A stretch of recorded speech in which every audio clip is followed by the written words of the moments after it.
ชีวาแต่กุศลผลกรรมทำมาย่อมแปลงค่ากลายเป็นทุนส่งผลให้ทุกคนเวียนวนไม่สูญสุขและทุกข์เป็นไปตามทุนที่พวกคุณได้ก่อทำมา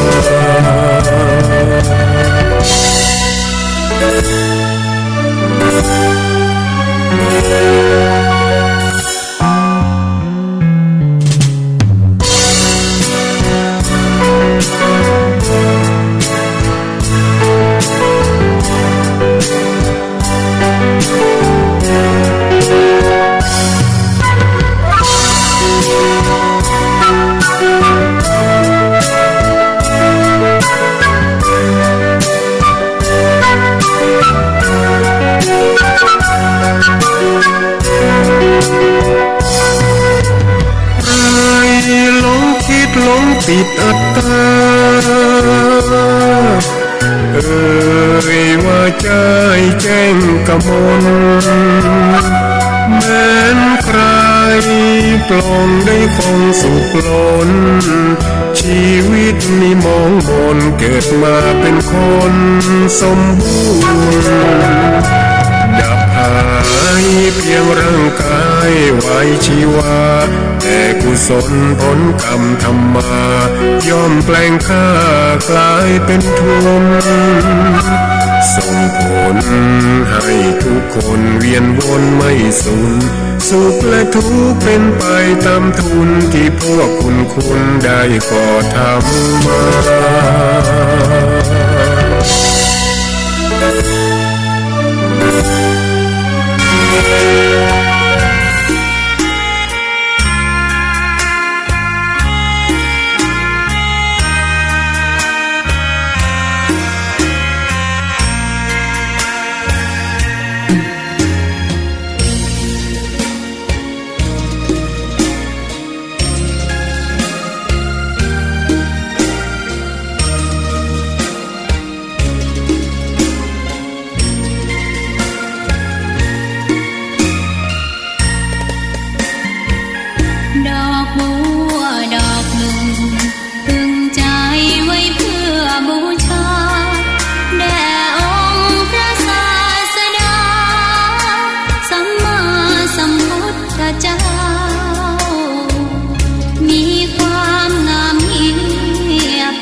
ใครรักไม่รักก็ไม่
ธุชนทั้งหลาย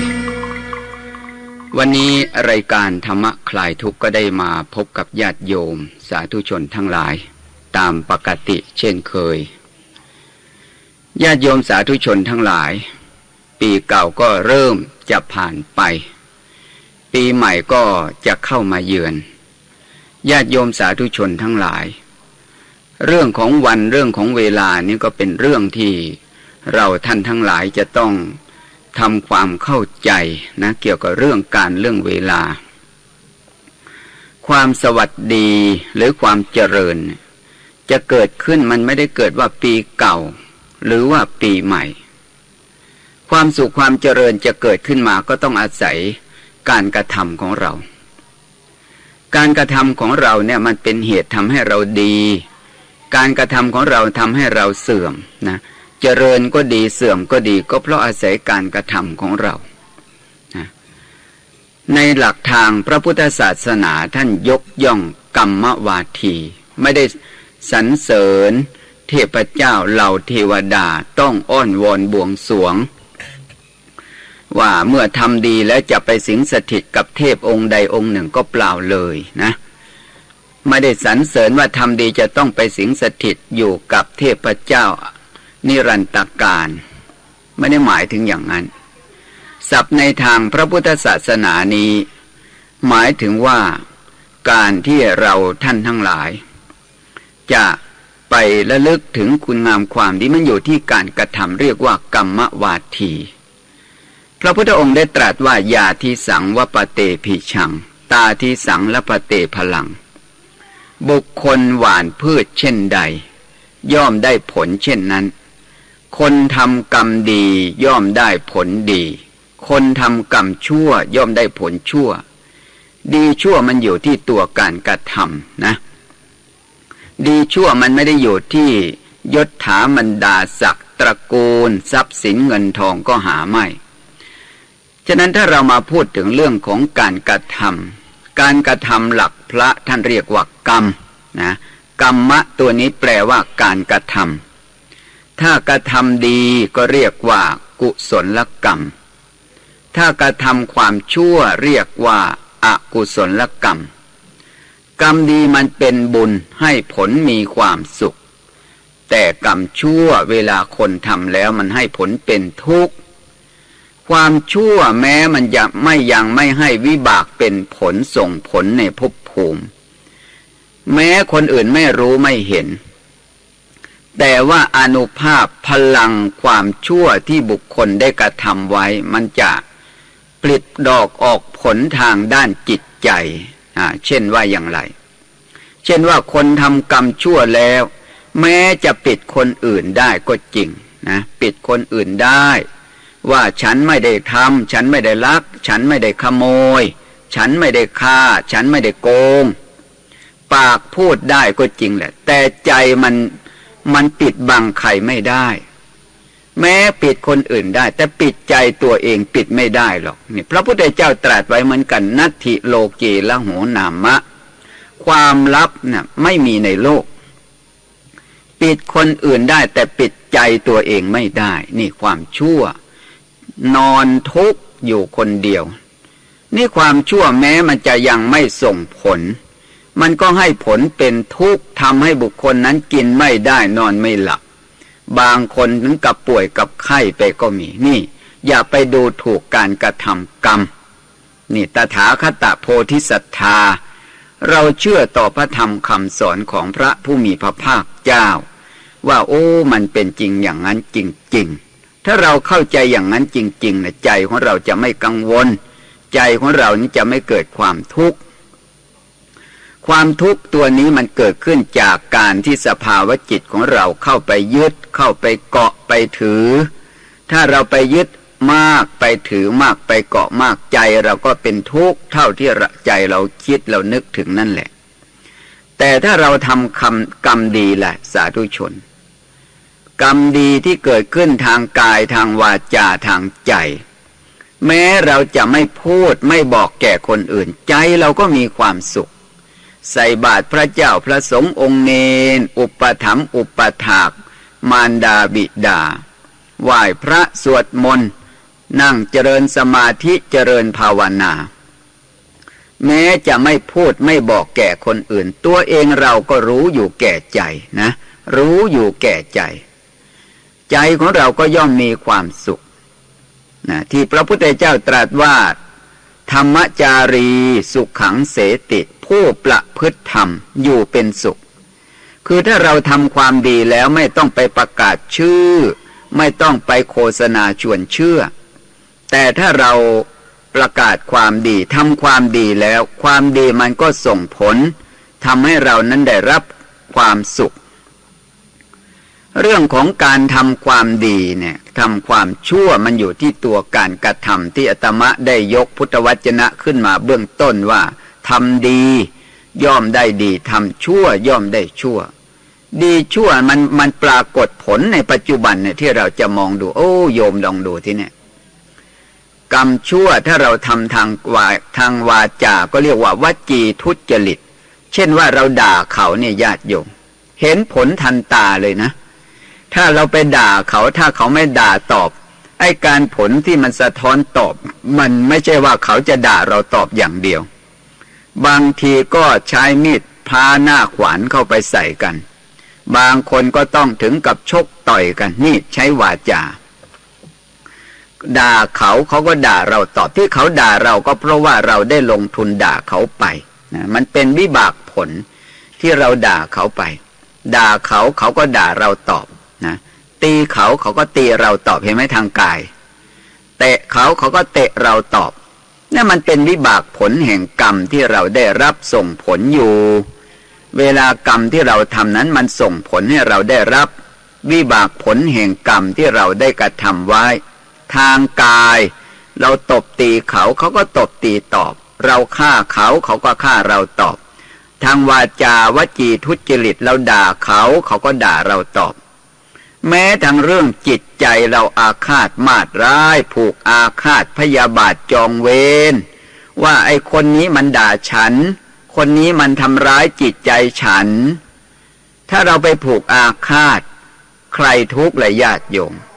ใจของเรานี่มันเกิดความทุกข์นะใจของเราที่มันคิดอาฆาตมาตร้ายพยาบาทจองเวรนะใจของเราก็เกิดความทุกข์โอ้มันเป็นอย่างนี้จริงๆมันเป็นอย่างนี้จริงๆใจของเรามันเป็นทุกข์ความทุกข์มันอยู่ตรงไหนความทุกข์ก็เกิดขึ้นจากอกุศลกรรมที่เราได้คิดชั่วทางด้านจิตใจโอ้บางทีถ้ามันเกิดขึ้นในจิตใจแล้วความชั่วมันเกิดขึ้นได้มากนะมันเกิดขึ้นได้มากเนี่ยบ้านแตกสาแหลกขาดก็เพราะว่าวจีทุจริตวจีทุจริตว่าปากเนี่ยมันก็น่าดูนะปากเป็นเอกเลขเป็นโทโบราณว่านะหนังสือเป็นตรีมีความหมายนะมีความรู้พูดไม่เป็นก็ลำบากกายมีอุบายพูดไม่เป็นเห็นป่วยการโบราณท่านว่าอย่างสุนทรภู่นะถ้าเกิดว่าเราพูดถึงความชั่วทางกายทางวาจาทางใจเราเห็นประวัติศาสตร์คนทำกรรมชั่วถามว่าใครทำให้ใครอย่างพระเทวทัตดูสิมันเกิดขึ้นที่ใจก่อนพระเทวทัตคิดอาฆาตมาตร้ายไปใส่ร้ายป้ายสีพระพุทธเจ้าหวังจะปลงพระชนพระพุทธเจ้าและจะเป็นพระพุทธเจ้าเสียเองนี่ดูที่จิตของพระเทวทัตใส่ร้ายป้ายสีพระพุทธเจ้าหาว่าตนตั้งข้อบัญญัติขึ้นมาพระองค์ไม่ปฏิบัติตามเลยโกรธพระพุทธเจ้าพระเทวทัตก็คิดชั่วเวลาพูดก็พูดชั่วไปยุยงพระเจ้าอาชาติศัตรูปลงพระชนพระราชบิดาคือพระเจ้าพิมพิสารนี่ไปคบปาปมิตรนะยังเวเสวติตาทิโสคบพาลไปหาผิดคบบัณฑิตไปหาผลคบคนชั่วพาตัวให้อับจนคบคนดีให้ผลจนวันตายนี่เรื่องของกรรมชั่วอย่างพระเทวทัตวิบากผลแห่งกรรมเป็นอย่างไรพระเทวทัตตายแล้วไปตกในอเวจีมหานรกเพราะกรรมชั่วที่พระเทวทัตหวังจะปลงพระชนพระพุทธเจ้าเกลิ้งก้อนหินทับฝ่าพระบาทถึงกับห่อพระโลหิตยังไม่พอนะ พระเทวทัตยังยุยงพระสงฆ์ให้แตกแยกจากกันสั่งพระอานนท์ว่าอานนท์ตั้งแต่วันนี้เป็นต้นไปผมบริวารจะไม่ร่วมทำสังฆกรรมเข้ารวมหมู่กับพระพุทธเจ้าแหละแยกอยู่เป็นแผนกหนึ่งนี่เขาเรียกว่าแยกสงฆ์ประกาศแยกนิกายนี่เขาเรียกว่าสังฆเพศกรรมหนักก็ฆ่าพ่อฆ่าแม่ฆ่าพระอรหันต์ทำโลหิตุปบาทกรรมนั้นเรียกว่าสังฆเพศโทษหนักตกอเวจีมหานรกดูสิพระเทวทัตนี่เลยญาติโยมแม้คนอื่นจะไปอุทธรณ์ฎีกาขอร้องฟ้องร้องขึ้นลงขึ้นศาลมันก็ช่วยไม่ได้หรอกกรรมชั่วที่เราทำนั้นมันจะตามเราไปพระพุทธเจ้าตรัสไว้ในพระธรรมบทแห่งยมกะวรรคไว้ว่ามโนปุพพังขมาธรรมามโนเศรษฐามโนมยาธรรมทั้งหลายมีใจเป็นหัวหน้ามีใจเป็นใหญ่สำเร็จแล้วแต่ใจหากว่าคนเรามีใจดีใจชั่วแล้วนะจะพูดก็ตามจะทำก็ตามจะคิดก็ตามความชั่วย่อมจะติดตามบุคคลนั้นไปท่านบอกว่าเหมือนล้อเกวียนหมุนไปตามรอยเท้าของโคเมื่อโค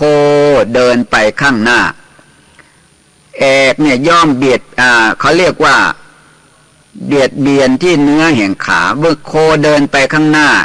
แอกย่อมเบียดเบียนเนื้อแห่งคอเวลาโคหยุดอยู่แอกนั้นย่อมเบียดเบียนเนื้อแห่งขาฉันใดกรรมชั่วที่บุคคลกระทำแล้วมันจะหมุนติดตามบุคคลนั้นไปอย่างนี้แต่ตรงกันข้ามนะญาติโยมตรงกันข้ามถ้าเป็นกรรมดีกรรมดีนะภาษาชาวบ้านเรียกว่าบุญหรือภาษาพระเรียกว่ากุศลแต่เราก็นิยมชอบพูดกันไปทำบุญทำกุศล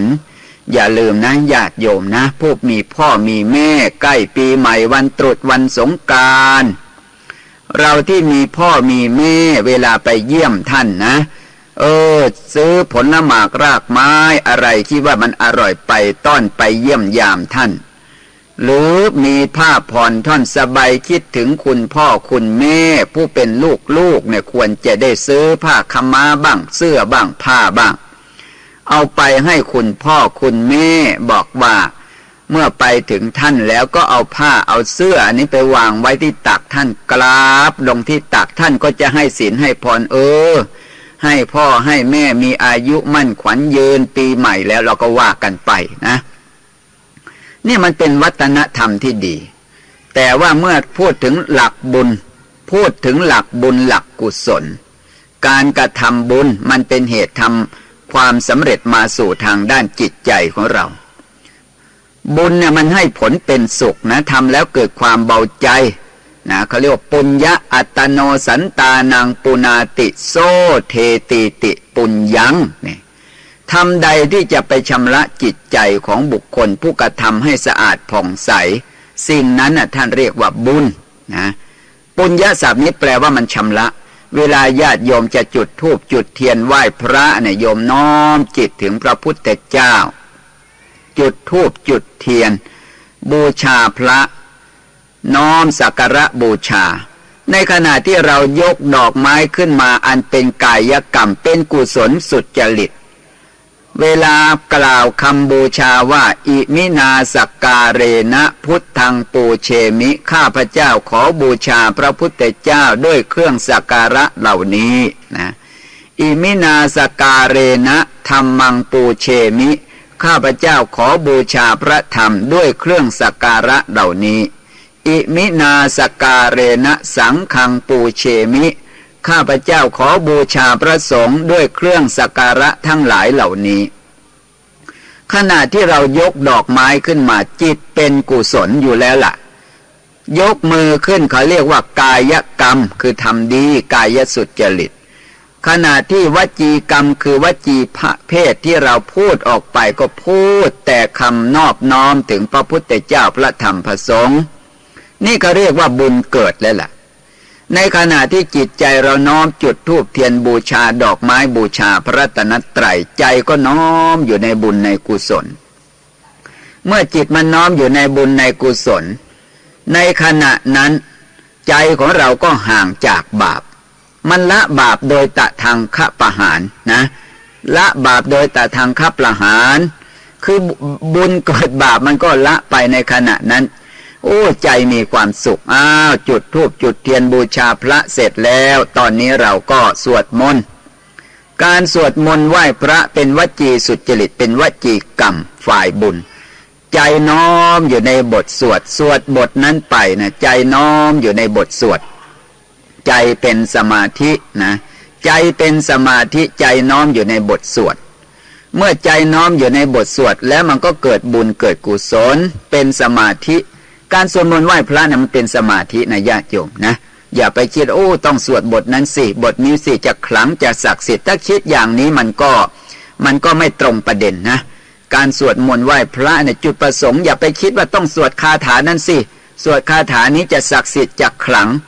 ไม่ใช่โยมจุดประสงค์ของการสวดมนต์เพื่อจะทำให้ใจของเราเกิดความสงบทำให้ใจของเราเกิดสมาธิเมื่อใจของเราอยู่กับบทสวดมนต์นั่นแหละจุดประสงค์ของการสวดมนต์เป็นวจีสุจริตเป็นวจีกรรมใจดีใจดีมันเกิดขึ้นเวลาสวดมนต์ไหว้พระนั่งสมาธินะตอนนี้จิตมันเป็นบุญเป็นกุศลก็เรียกว่ามีศรัทธาเป็นรากเหง้าศรัทธาเป็นมูลฐานแล้วเนี่ยใจมันมีความสุขนี่แหละอานิสงส์แห่งบุญนะญาติโยมเมื่อใจดีการกระทำก็ดีพูดออกไปทางวาจาก็ดีเวลามันส่งผลวิบากผลแห่งกรรมมันส่งผลท่านบอกว่าคนทำบุญด้วยศรัทธาเนี่ยสุรูปตารูปงามคนที่มีรูปงามในญาติโยมเนี่ยทำบุญด้วยศรัทธานะคนใจดีเขาจะด่าจะว่ายังไงใจดีไม่ถือโทษโกรธเขาปล่อยเขาไปช่างเขาจะว่าเขาจะนินทาเขาจะด่าเป็นเรื่องของเขาหน้าที่ของเราก็คือทำใจของเราให้สงบร่มเย็นเป็นพอนี่สุรูปตารูปงามถ้าเป็นผู้หญิงมองแล้วมันสวยนะโยมนะถ้าเป็นผู้หญิงแล้วมองสวยมองหน้าก็สวยมองตาก็สวยมองปากก็สวยมองจมูกก็สวยมองแก้มก็สวยมันสวยหมดโยมนี่สุรูปตารูปงามถ้าเป็นผู้ชายก็หล่อเสียท่านะหล่อเสียดูตรงไหนมันหล่อหมดโยมนี่ก็คือว่าศรัทธาโยมมันญาติโยมใส่ชุดสวยๆไปถ่ายรูปนะเวลาไปอัดภาพมามันสวยมันที่ถ่ายนั่นแหละจิตใจของเราเหมือนกันดูสินางวิสาขานะแกทำกรรมดีจิตใจดีพูดดีทำดีเวลาใส่บาตรพระเจ้าพระสงฆ์พระบอกว่าเต็มแล้วโยมเต็มแล้วนางวิสาขาก็บอกว่าไงอันนี้ก็อร่อยเจ้าข้าอันนี้ก็อร่อยในที่สุดนางวิสาขาใส่บาตรพระทุกองค์คนไหนที่จะปฏิเสธไม่ได้เลยอาตมาก็คล้ายๆก็บอกว่าโยมอาตมาเต็มแล้วโยมนะโยมก็อาตมาก็ไม่เปิดฝาบาตรเพราะมันเต็มแล้วโยมก็อยากใส่อยากใส่ก็เอาถุงมานะแต่โยมบางคนก็โกรธหาว่าพระไม่รับจริงๆมันเกี่ยวกับเรื่องของพระวินัยของพระนะถ้าพระรับเต็มบาตรพระก็เป็นอาบัติแต่ถ้าเต็มบาตรล้นบาตรแล้วต้องเอาไปแบ่งให้แก่คนอื่นนี่ไม่เป็นอาบัติหรอกแต่ถ้าโยมนิมนต์แล้วไม่รับพระก็เป็นอาบัติอีกแหละนะฉะนั้นญาติโยมก็ให้เข้าใจหลายส่วนหลายประเด็นที่เราจะต้องทำความเข้าใจในเรื่องเหล่านี้นะและบางทีเรื่องเหล่านี้มันเป็นเรื่องธรรมดาที่เราต้องพูดต้องคุยกันนะเวลาคนทำบุญด้วยศรัทธาเนี่ยสุรูปตารูปงามญาติโยมถึงเทศกาลปีใหม่ก็ดีวันตรุษวันสงกรานต์ก็ดีวันทำบุญเยี่ยมญาติทำบุญร่วมมิตรอะไรก็ตามเถอะขอให้ทำใจดีไว้สุรูปตารูปงามนี่ข้อที่หนึ่งสองสุสระตาเสียงเพราะคนเสียงเพราะนิยมเกิดจากบุญนะบางคนพอพูดไม่ถูกใจสะบัดตูดเดินหนีดูน่าเกลียดถ้าเป็นผู้ชายก็พออย่างถ้าเป็นสาวเป็นนางแล้วพอพูดไม่ถูกใจสะบัดตูดหนีอย่างเนี้ยเขาเรียกว่าใจมันไม่เป็นบุญใจมันไม่เป็นกุศลยิ่งเป็นคุณพ่อคุณแม่นั่งอยู่สมัยใหม่เด็กใส่กระโปรงเดินไปกระโปรงฟ้านหัวพ่อหัวแม่เลยญาติมิตรไปอย่างนี้เขาเรียกว่ามารยาทไม่ดีผิดมารยาทไทยเรื่องของกิริยามารยาทเนี่ยสุสารตาเสียงเพราะก็เกิดจากจิตใจญาติโยมบางคนเคยได้ยินไหมเพลงเก่าๆที่เขาเอามาร้องใหม่เนี่ยนักร้องเก่าๆเขาพูดอิงอัดอิงทำพูดมีเนื้อหาสาระ เปิดที่ไรก็ฟังเพราะทุกทีไม่เหมือนเพลงสมัยใหม่เต้นเย่วเย่วเหมือนน้ำร้อนที่ลวกตะกะแตนลวกมะเรียกลวกไส้เดือนดิ้นไปไม่ถึง2 สัปดาห์หายเงียบไปอีกแหละนี่มันไม่มีสาระแก่นสารแต่มาดูแล้วก็โอ้นะสัจจังเวอมตาวาจาท่านบอกว่าคำจริงแลเป็นคำไม่ตายนักเพลงรุ่นเก่ามาโอดครวญแล้วสมัยทุกวันเนี่ยคนแก่ก็แก่เสียงหนักแล้วมาร้องใหม่มันก็สู้เด็กไม่ได้แต่เด็กเอาไปร้องมันก็เสียหายเนื้อเพลงอีกนะอาตมานี่ชอบอนุรักษ์ของเก่าโยม ชอบอนุรักษ์ของเก่าบางทีถ้าคนมาร้องใหม่ถ้าร้องดีมันก็น่าฟังโยมบางคนโอ้ยไม่ไหวโยมนี่สุสารตาเสียงเพราะ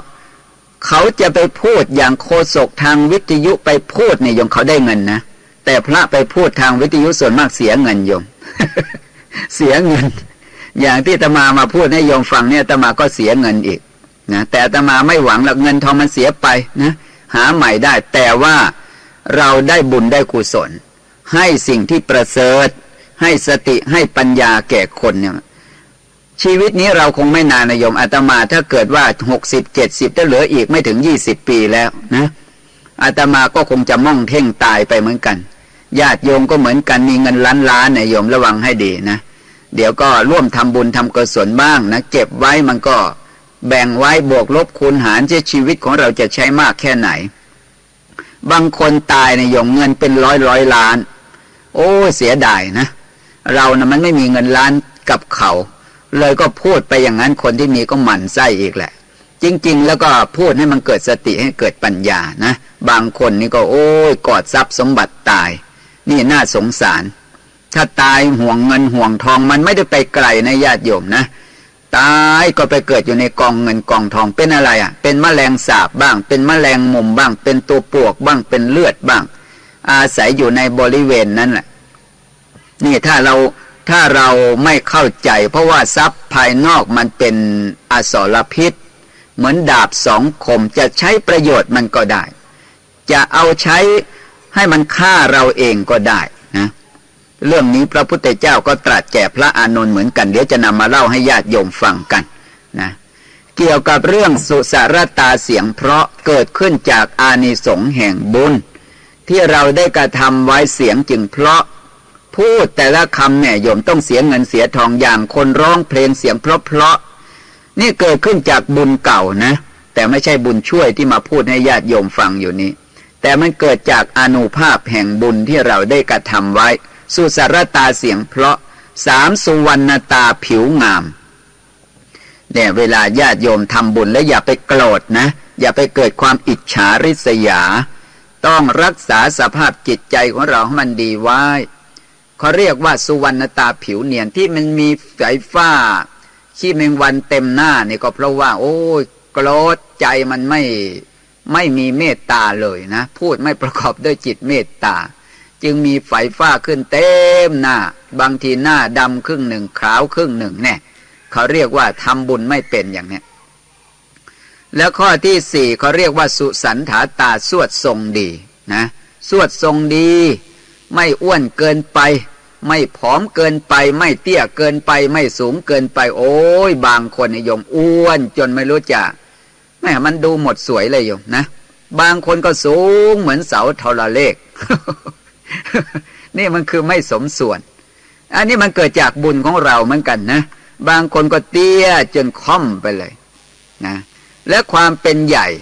ความเป็นพระราชาในประเทศราชความเป็นประธานาธิบดีก็เกิดจากอานุภาพแห่งบุญเพราะฉะนั้นเรื่องของบุญเนี่ยมันเป็นเหตุนำสุขมาให้ขอให้ท่านทั้งหลายฟังและนึกสอนลูกสอนหลานกันลูกเอ้ยหลานเอ้ยทำความดีกันนะจะพูดจะจาแต่ละคำขอให้พูดวาจาอ่อนหวานอย่าพูดกล่าวข่มขู่ด่าว่าเปรียบเปรยคนนั้นคนนี้อันนี้มันเป็นบาปนะเป็นบาปไม่ควรกระทำแต่ว่าเรื่องของการกระทำด้วยกายด้วยวาจาด้วยใจเนี่ยมันเป็นสิ่งที่เราจะต้องสะสมกันบางทีผู้มีปัญญาท่านชี้ประโยชน์อาศัยทรัพย์ภายนอกและชี้ประโยชน์ให้ทำบุญอย่างพระพุทธเจ้าไปโปรดเศรษฐีตีนแมวเขาเรียกว่าพิลาละเศรษฐี เศรษฐีตีนแมวเวลาบริจาคทานก็หยิบเอาเหมือนกับตีนแมวนะให้ไปน่ารำคาญแต่ว่าบุรุษผู้เป็นบัณฑิตก็เอาทานที่แกแบ่งให้เอาไปใส่ผสมข้าวต้มบ้างขนมบ้างอย่างละนิดอย่างละหน่อยเพราะเศรษฐีจะได้มีส่วนร่วมในบุญนี้นี่บัณฑิตทำบุญแต่คนโง่เนี่ยกอดทรัพย์ตนเองไว้ตายแล้วเป็นสมเฝ้าทรัพย์นะเป็นสมเฝ้าทรัพย์โน้นในชาดกไปอ่านเจอเยอะเลยเรื่องของทรัพย์ที่พระพุทธเจ้าตรัสไว้ว่าเป็นอสรพิษนั่นนะเรื่องนี้ปรากฏอยู่ที่เมืองสาวัตถีใกล้ๆกับวัดพระเชตวันพระพุทธองค์ทรงเห็นอุบาสกชาวนาว่าวันนี้ถ้าพระองค์ไม่ไปโปรดแล้วชาวนาก็จะพลาดจากคุณสมบัติจะพึงได้จะพึงมีชาวนาก็ไปไถนาแต่เช้าการบิณฑบาตของพระพุทธเจ้าไม่ได้บิณฑบาตสายเดิมนะไม่รู้ว่าพระองค์จะไปทางไหนไม่ได้กำหนดกฎเกณฑ์ไม่ได้รับบาตรเฉพาะบ้านใครคนนั้นคนนี้นี่พระพุทธเจ้าว่าพระองค์นั้นเป็นสัทธาเทวมนุษย์สานังเป็นศาสดาของเทวดาและเหล่ามนุษย์ทั้งหลายวันหนึ่งพระองค์กับพระอานนท์เถระเดินออกไปกลางทุ่งไร่ทุ่งนาวันนั้นโจรมันปล้นคลังหลวงปล้นคลังหลวงเสร็จแล้วเอาเงินไปแบ่งกันอยู่ที่นาของชาวนาคนนั้นไปแบ่งกลางคืนเงินมันก็ตกเปี้ยเสียหายอยู่กองบริเวณนั้นนะตอนเช้าพระพุทธเจ้าก็เดินผ่านไปข้างหน้าก็ชี้บอกอานนท์เธอเห็นอสรพิษไหมนะพระอานนท์ก็กราบทูลว่าไม่เห็นพระเจ้าค่ะเห็นแต่ถุงเงินนั่นแหละอสรพิษนะโอ้พระพุทธเจ้ามาบอกว่าอานนท์เธอเห็นอสรพิษไหมพระอานนท์ก็บอกว่าเป็นอย่างนั้นในที่สุดพระพุทธเจ้าก็เดินบิณฑบาตเข้าสู่เมืองสาวัตถีชาวนาเนี่ยถ้าลูกหลานมันเอาข้าวมาส่งไปเล่นบริเวณนั้นประเดี๋ยวไปเหยียบงูเห่ามันจะกัดเอาประเดี๋ยวมันตายแกก็ได้ไม้ประตักไม้หน้าสามเนี่ยหวังจะไปฆ่างูเห่านั่นเสียแต่พอดีวิ่งเข้าไปใกล้จริงๆที่ไหนได้โอ้ยห่อเงินห่อทองโยมเงินทองทั้งนั้นหลายร้อยหลายพันโอ้ยพระพุทธเจ้าไปบอกว่าเงินเนี่ยเป็นงูเห่าได้อย่างไรในที่สุดไม่นานพอพระองค์เดินผ่านเข้าไปในเมืองพวกราชบุรุษคือตำรวจหลวงก็ติดตามสะกดรอยโจรเดินติดตามมาจนถึงทุ่งนาของชาวนานั้นเห็นชาวนานั้นมีเงินทองห่อไว้ที่คันนาก็เลยถามจับชาวนานั้นโอ้ยบุรุษชาวนานี้เป็นโจรใช่ไหมแกบอกว่าไม่ได้เป็นถ้าไม่ได้เป็นเงินทองนี่มาจากไหนไม่รู้คนเอามากองไว้นี้เล่นเรื่องหลักฐานเนี่ยญาติโยมกรรมเวลามันส่งผลมันไม่ได้บอกก่อนนะไม่ได้บอกก่อนมันส่งผลมันถึงเวลาแล้วมันแล้วแต่เหตุปัจจัยเหมือนกันแล้วในที่สุดนายตำรวจหลวงก็จับอุบาสกชาวนานะมาจับมัดมือไพร่หลังทั้งทุบทั้งตีเขาเรียกว่าใช้สารเตี้ยว่าจะให้บุรุษชาวนานี้รับว่าเป็นโจรเพราะถือของกลางได้เนี่ยญาติโยมตำรวจไทยตำรวจต่างประเทศก็คล้ายๆกันนะก็ต้องมีวิธีการที่จะให้ยอมรับในที่สุดบุรุษชาวนานี้ก็จะขึ้นลงขึ้นศาลเพราะว่าไปลักเงินคลังหลวงก็ต้องโทษถึงประหารชีวิตในที่สุดอุบาสกชาวนาก็บอกว่าผมไม่ได้ลักผมไม่ได้ขโมยแกมานึกลำพันในใจพระพุทธเจ้าบอกว่าอานนท์เธอเห็นไหมงูอสรพิษงูเห่าพระพุทธเจ้าตรัสไว้แล้วมันแว้งกัดเราจริงๆนะในสมัยนั้นพระราชาเป็นผู้ว่าความตัดสินคดีเองชาวนาพูดถึงพระพุทธเจ้าที่ตนศรัทธาเลื่อมใสเป็นการลบหลู่ดูถูกไปรบกวนพระยุคลบาทของพระเจ้าแผ่นดินไปรบกวนพระพุทธเจ้ามีความเกี่ยวข้องเกี่ยวโยงกับพระพุทธเจ้าอย่างไรอุบาสกชาวนาก็เล่าเหตุการณ์ให้ฟังว่าข้าพระเจ้ากำลังไถนาอยู่พระพุทธเจ้ากับพระอานนท์ได้เดินบิณฑบาตไปตรงโน้นและพระองค์ตรัสว่าอสรพิษอานนท์เธอเห็นไหมเสร็จแล้วก็เดินผ่านไปหม่อมฉันก็วิ่งไปดูนึกว่าเป็นอสรพิษจริงๆมันเป็นถุงเงินถุงทอง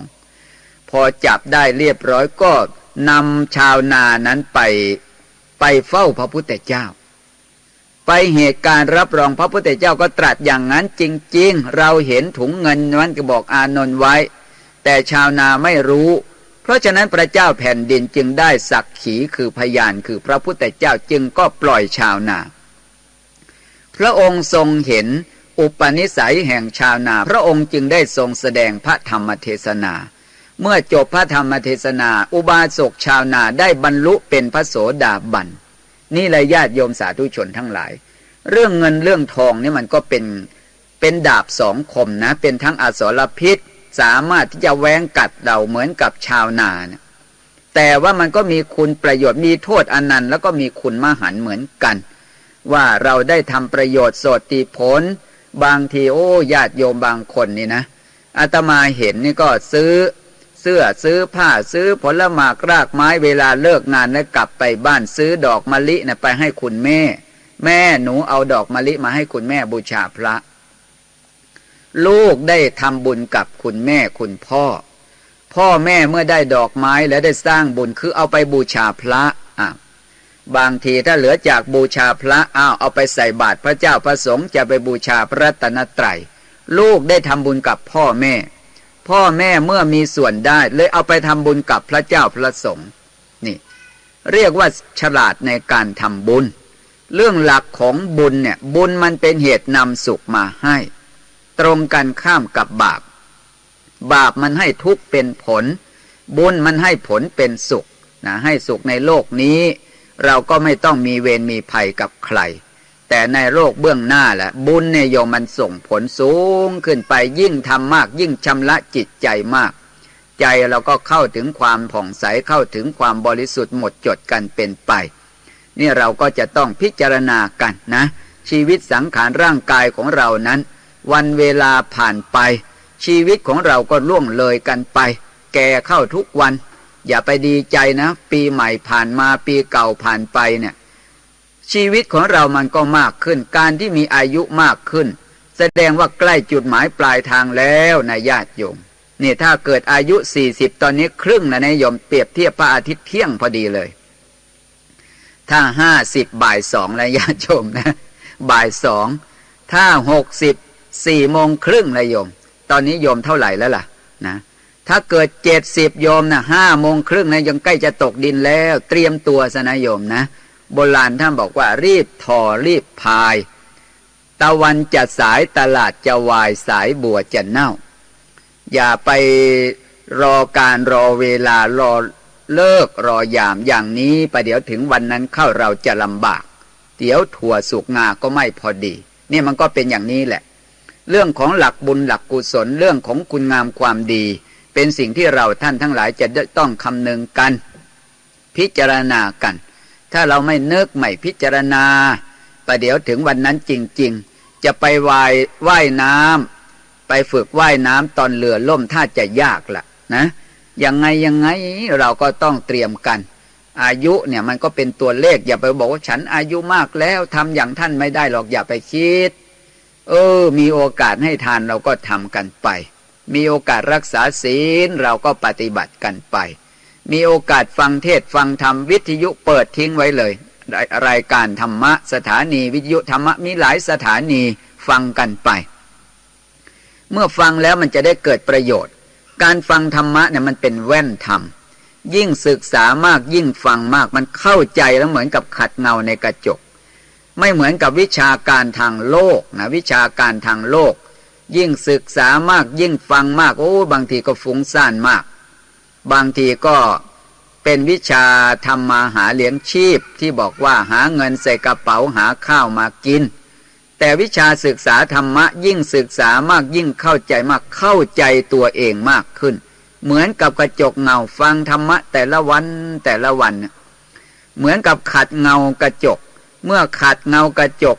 เงาถ้ามันใสผลที่ได้ก็คือเห็นหน้าตัวเองชัดมากขึ้นฉันใด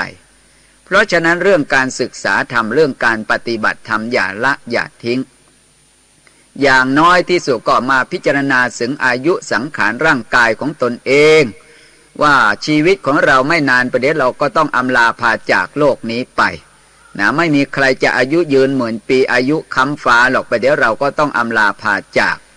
นึกถึงความตายสบายนักหักลักหักหลงในสงสารบรรเทาความมืดมัวหันอันธการให้อาจหารหายสะดุ้งไม่ยุ่งกลัวนึกถึงความตายแล้วจะทำให้เรานั้นเป็นผู้ไม่ประมาทเป็นผู้ไม่ตายและไม่กลัวตายด้วยไม่มีอะไรที่จะเป็นมิตรแท้ติดตามเราไปนอกจากคุณงามความดีนะความดีที่ว่าทานศีลภาวนาเนี่ยมีโอกาสปฏิบัติก็นึกกันนะว่าปฏิบัติอย่างน้อยที่สุดก็พิจารณาสังขารร่างกายว่าโอ้คนเราร่างกายของเรานะมันก็มีแต่หนังหุ้มกระดูกเท่านั้นถ้าเราชำแหละถลอกลอกหนังออกมันก็มีเลือดเนื้อน้ำเหลืองน้ำหนองไหลออกมาชำแหละเนื้อเลือดเป็นเครื่องฉาบทาออกก็เหลือแต่ซากโครงกระดูกมีเส้นเอ็นลึงและถ้ากระตุกเส้นเอ็นออกซากโครงกระดูกก็หลุดล่วงกองลงกับพื้นดูโอ้ไม่มีอะไรเลยอย่าไปทิฏฐิมานะว่า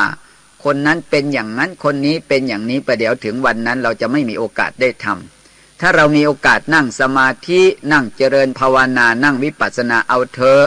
ถ้าเรามีโอกาสควรจะได้ปฏิบัติกันญาติโยมสาธุชนทั้งหลายรายการธรรมะคลายทุกข์วันนี้ก็มาถึงช่วงท้ายรายการวันนี้รายการธรรมะคลายทุกข์หมดเวลาแล้วญาติโยมสาธุชนทั้งหลายอาตมาภาพผู้บรรยายก็ต้องจากลาสาธุชนเอาไว้เพียงแค่นี้ไว้พบกันวันใหม่วันพรุ่งนี้ก็ขอให้ทุกท่านมีความสุขความเจริญและโชคดีตลอดกาลและนานขอเจริญพรท่านสาธุชนทั้งหลายพระพุทธองค์ได้ตรัสไว้ในสังยุตตนิกายสขาถาวักไว้ว่าโลโภธัมมานังปริปันโธความโลภเป็นอันตรายต่อการประพฤติธรรมธรรมคือศีลและทานการกุศลที่ส่งผลดลสุขเกษมสันต์ภาวนาเป็นธรรมที่สำคัญส่งให้บรรลุถึงซึ่งนิพพานแต่มีธรรมต่ำทรามคือความโลภจิตละโมบกระด้างคอยร้างผลาญความอยากได้ไฟชั่วเป็นตัวมารเกิดลังควานรานธรรมอยู่ร่ำไปเพราะฉะนั้นวันนี้รายการธรรมะคลายทุกข์ก็ได้มาพบกับท่านสาธุชนทั้งหลายตามปกติรายการธรรมะคลายทุกข์นี้มีเสนอท่านผู้ฟังทุกวันเสาร์ตั้งแต่เวลา3 ทุ่มโดยประมาณถึง4 ทุ่มรายการธรรมะคลายทุกข์นี้ก็จะได้นำหลักธรรมคำสอนในทางพระพุทธศาสนาเกี่ยวกับเรื่องศีลบ้างเรื่องทานบ้างเรื่องภาวนาบ้างมาบรรยายให้ท่านสาธุชนทั้งหลายได้สดับรับฟังกันเป็นประจำช่วงนี้ก็เป็นวันขึ้น15 ค่ำนะขึ้น15 ค่ำเดือน10เป็นวันไหว้พระจันทร์หรือเป็นวันศาสตร์จีนของพี่น้องชาวจีนเมื่อมาระลึกนึกถึงบรรพบุรุษกันก็เลยพากันนึกถึงบรรพบุรุษพากันไปบำเพ็ญบุญมีการรับศีลไหว้บรรพบุรุษของตนเองแล้วก็บริจาคทานกันเมื่อบริจาคทานถวายทานแก่เหล่าสงฆ์มีพระเจ้าพระสงฆ์องค์เนรแล้วก็จะได้อุทิศส่วนบุญส่วนกุศลไปให้แก่เหล่าญาติของตนผู้ล่วงลับไปแล้วอันเป็นส่วนแห่งปุพพเปรตพรีชนญาติพี่น้องผู้ล่วงลับไปแล้วถ้าเขาได้รับทราบเขาก็จะได้มาร่วมอนุโมทนาสาธุการกับกุศลที่ตนได้กระทำในครั้งนี้ฉะนั้นการทำกุศลจึงชื่อว่าเป็นเหตุทำให้นำมาซึ่งความสุขความเจริญความสุขความเจริญอันเกิดขึ้นจากการกระทำอันนี้ท่านเรียกว่าบุญนะปุญญศัพท์นี้แปลว่าเครื่องชำระจิตที่ท่านกล่าวบาลีว่าอัตตาโนสันตานังปุนาติโสเทติติปุญญังทำใดเข้าไปชำระจิตใจของตนให้สะอาดผ่องใสทำนั้นท่านเรียกว่าบุญ นะบุญอันนี้เป็นเหตุนำมาซึ่งความสุขตรงกับบาลีว่าสุขขัดเสตังอธิวัจนังบุญนี้เป็นชื่อของความสุขฉะนั้นความสุขจะเกิดขึ้นมาได้ ขอประทานอภัยความสุขจะเกิดขึ้นมาได้ต้องอาศัยจากการกระทำถ้าเราทำความดีจิตใจของเราก็เป็นบุญเป็นกุศลแต่ถ้าเราทำความชั่วความทุกข์เป็นผลก็เกิดขึ้นมาวันเวลาที่ผ่านไปแต่ละวันมันไม่ได้ผ่านไปตั้งแต่วันเวลานะญาติโยมนะอันนี้ก็เข้าพรรษามาก็ใกล้จะออกพรรษาเข้ามาทุกขณะเหลืออีกเดือนเดียวนะก็ออกพรรษาแล้วไว้30 วันเท่านั้นเองเราได้มีชีวิตอยู่ได้ถึงทุกวันนี้ก็อยู่ได้ด้วยอำนาจของบุญคนมีบุญเมื่อบุญส่งผลก็ทำให้เป็นอยู่สุขสบายไม่เป็นทุกข์ไม่อดไม่อยากไม่จนอันนี้บุญมันส่งผลแต่ถ้าบาปส่งผลแล้วเกิดมาเป็นคนแล้ววิบากผลอันเป็นทุกข์อันเกิดจากอกุศลกรรมก็นำบุคคลนั้นให้รับทุกข์ได้รับโทษต่างๆนานาติดคุกติดตารางบางคนไม่ได้ทำความชั่วแต่ว่าวิบากผลแห่งกรรมชั่วมันเป็นเหตุผลักดันจึงเป็นเหตุทำให้เขาบุคคลนั้นได้รับโทษคือทุกข์มีทุกข์ในกรงขังในตารางเป็นต้นเนี่ยอันนี้เป็นวิบากผลของกรรมเก่าที่เราได้กระทำไว้อันนี้เรามองเห็นนึกถึงกฎของกรรมนะกรรมที่เราได้กระทำไว้เป็นสิ่งที่เราคำนึงบางคนนี้ก็ประกอบอาชีพอันเป็นธุราชีพฆ่าสัตว์ตัดชีวิตกรรมอันนี้มันมีผลแต่เมื่อกรรมมันยังไม่ส่งผลอย่าไปนึกว่ากรรมนั้นไม่มีผลอย่างพวกฆ่าปูฆ่าปลาทุกวันทำอาหารประกอบอาชีพในการฆ่าสัตว์อันนี้ท่านเรียกว่าธุราชีพด้านทางกฎหมายเขาเรียกว่าสัมมาชีพไม่ได้ไปลักไปขโมยใครแต่ในด้านธรรมะเขาเรียกว่าทุราชีพแปลว่าอาชีพชั่วทำไปแล้วใจเป็นทุกข์ท่านจึงเรียกว่าทุแปลว่าชั่วนะแปลว่าไม่ดี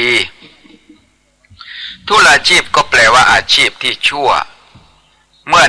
นึกถึงขึ้นมาทีไรใจเราเป็นทุกข์บางคนเนี่ยฆ่าสัตว์ตัดชีวิตฆ่าวัวฆ่าควายอันนี้มันจะทำให้จิตใจของบุคคลนั้นใหม่ๆก็ใจเป็นทุกข์แต่ทำไปชินแล้วใจไม่สะทกสะท้านต่อบาป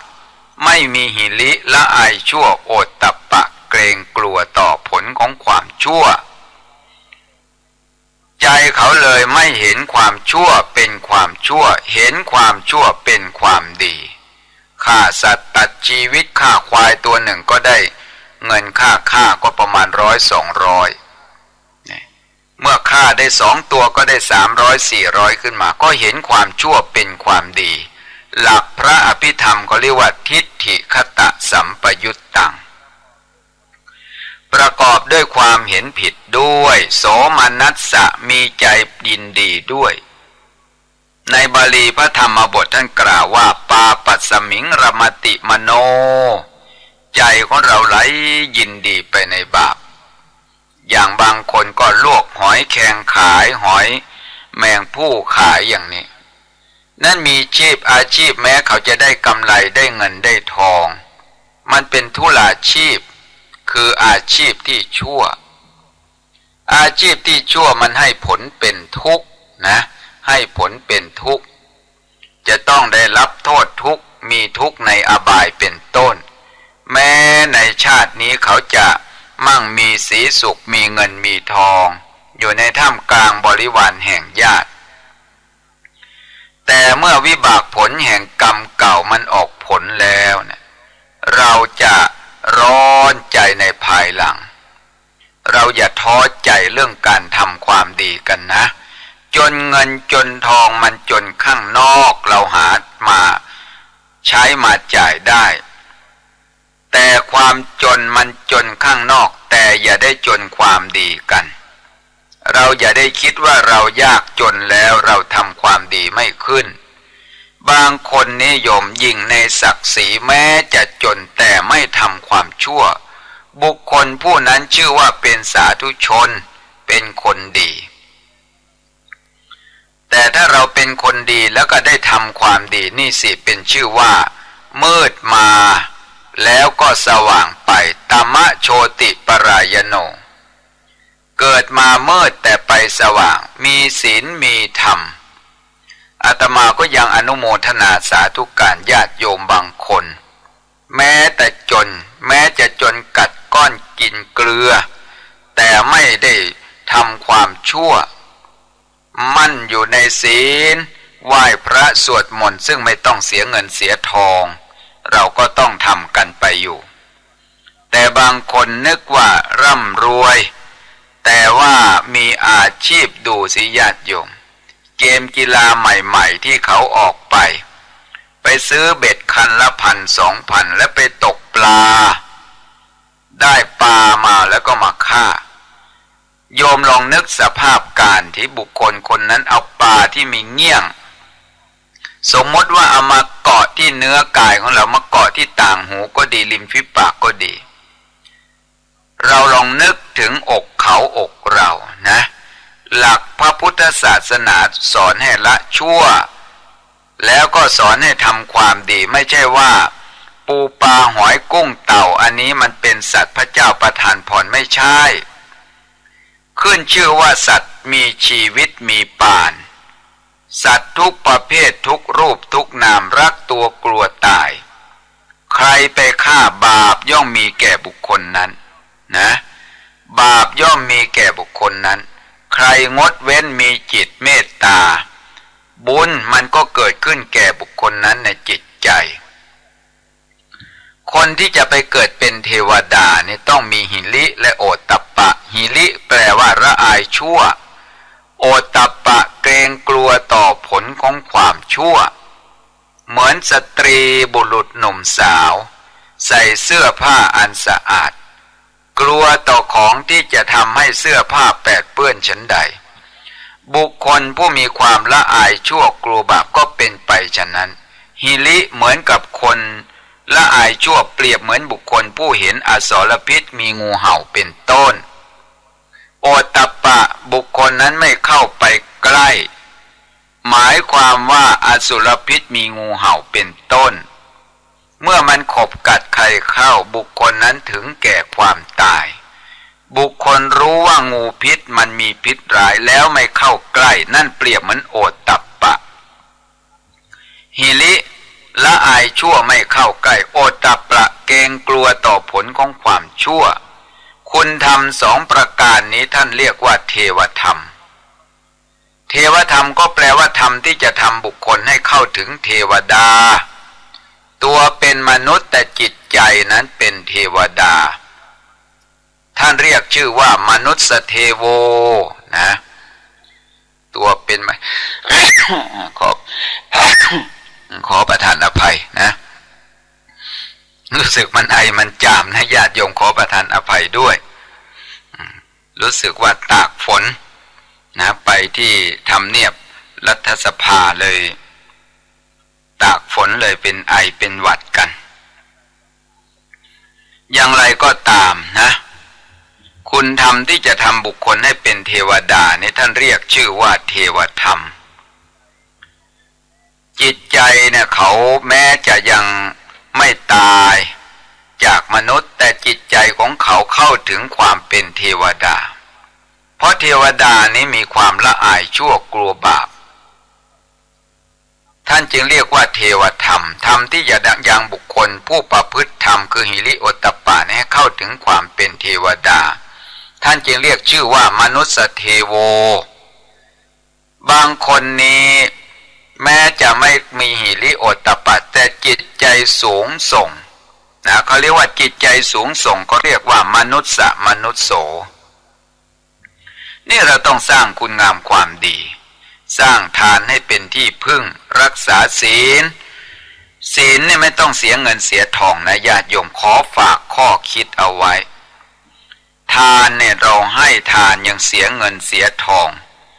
แต่ว่าเราอย่าลืมนะอย่าไปนึกถึงแต่พระเจ้าพระสงฆ์องค์เนรในพระนอกบ้านอย่างเดียวนึกถึงพระในวัดอย่างเดียวอย่าลืมพระในบ้านนะพระในบ้านก็คือคุณพ่อคุณแม่ปู่ตาย่ายายท่านเลี้ยงเรามานึกถึงพระคุณของท่านมีอะไรที่เราจะช่วยดูแลเอาใจใส่ซักเสื้อซักผ้าให้ท่านต้มน้ำร้อนน้ำเย็นให้ท่านปฏิบัติวัฏถากอาหารการกินผลหมากรากไม้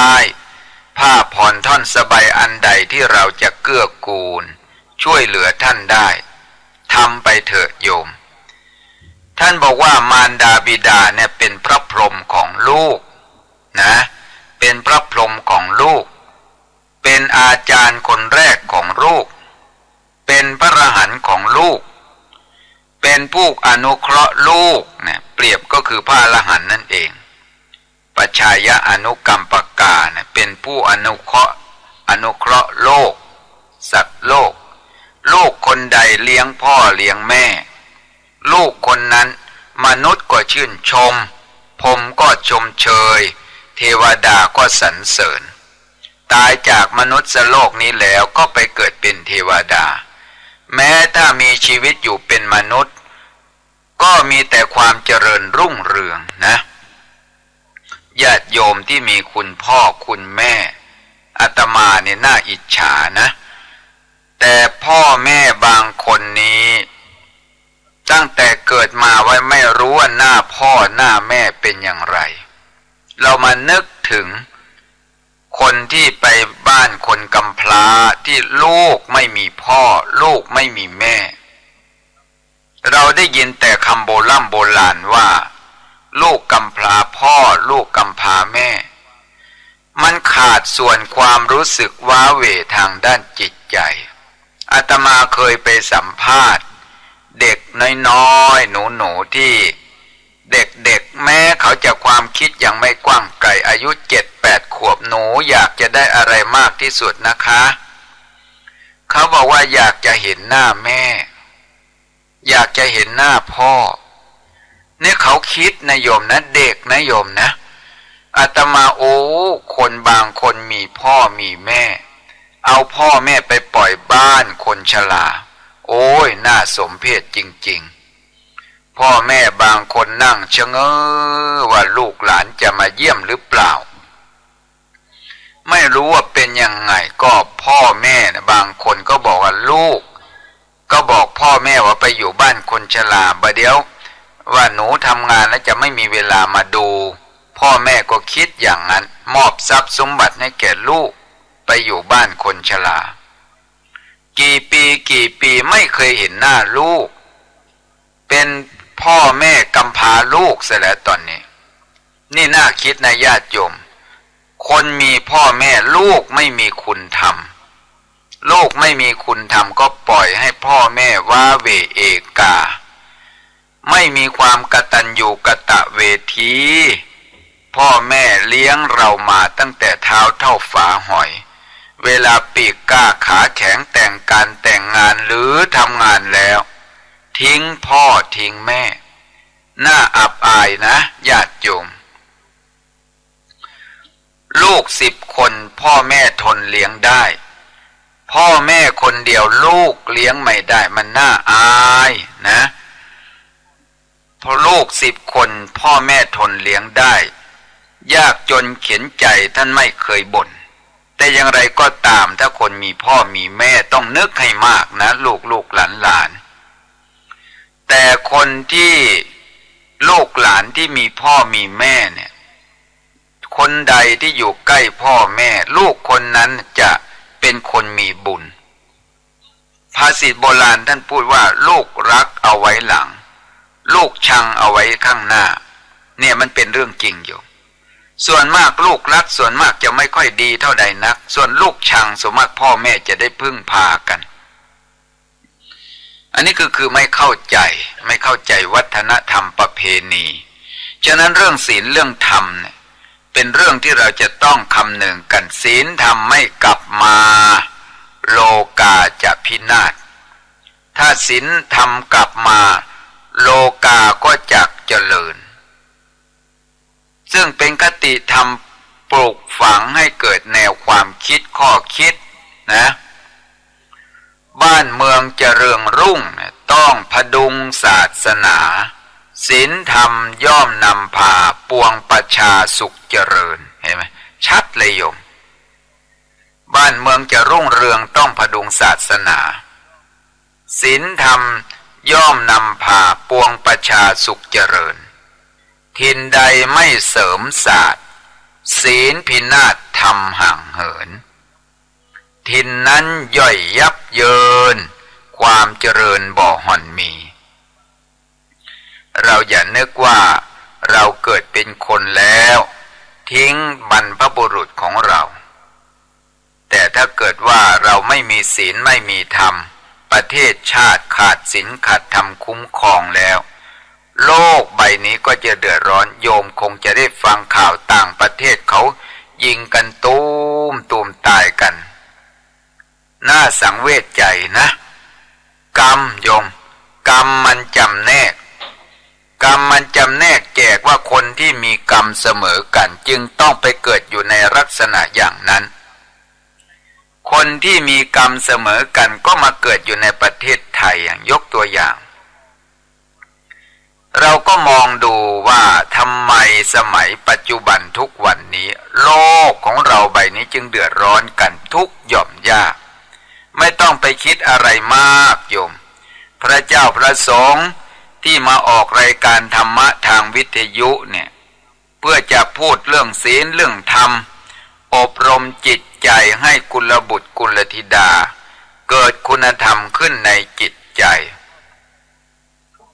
แต่ก็ไม่ได้รับการตอบสนองจากฝ่ายรัฐจึงต้องมีการเรียกร้องอย่างนี้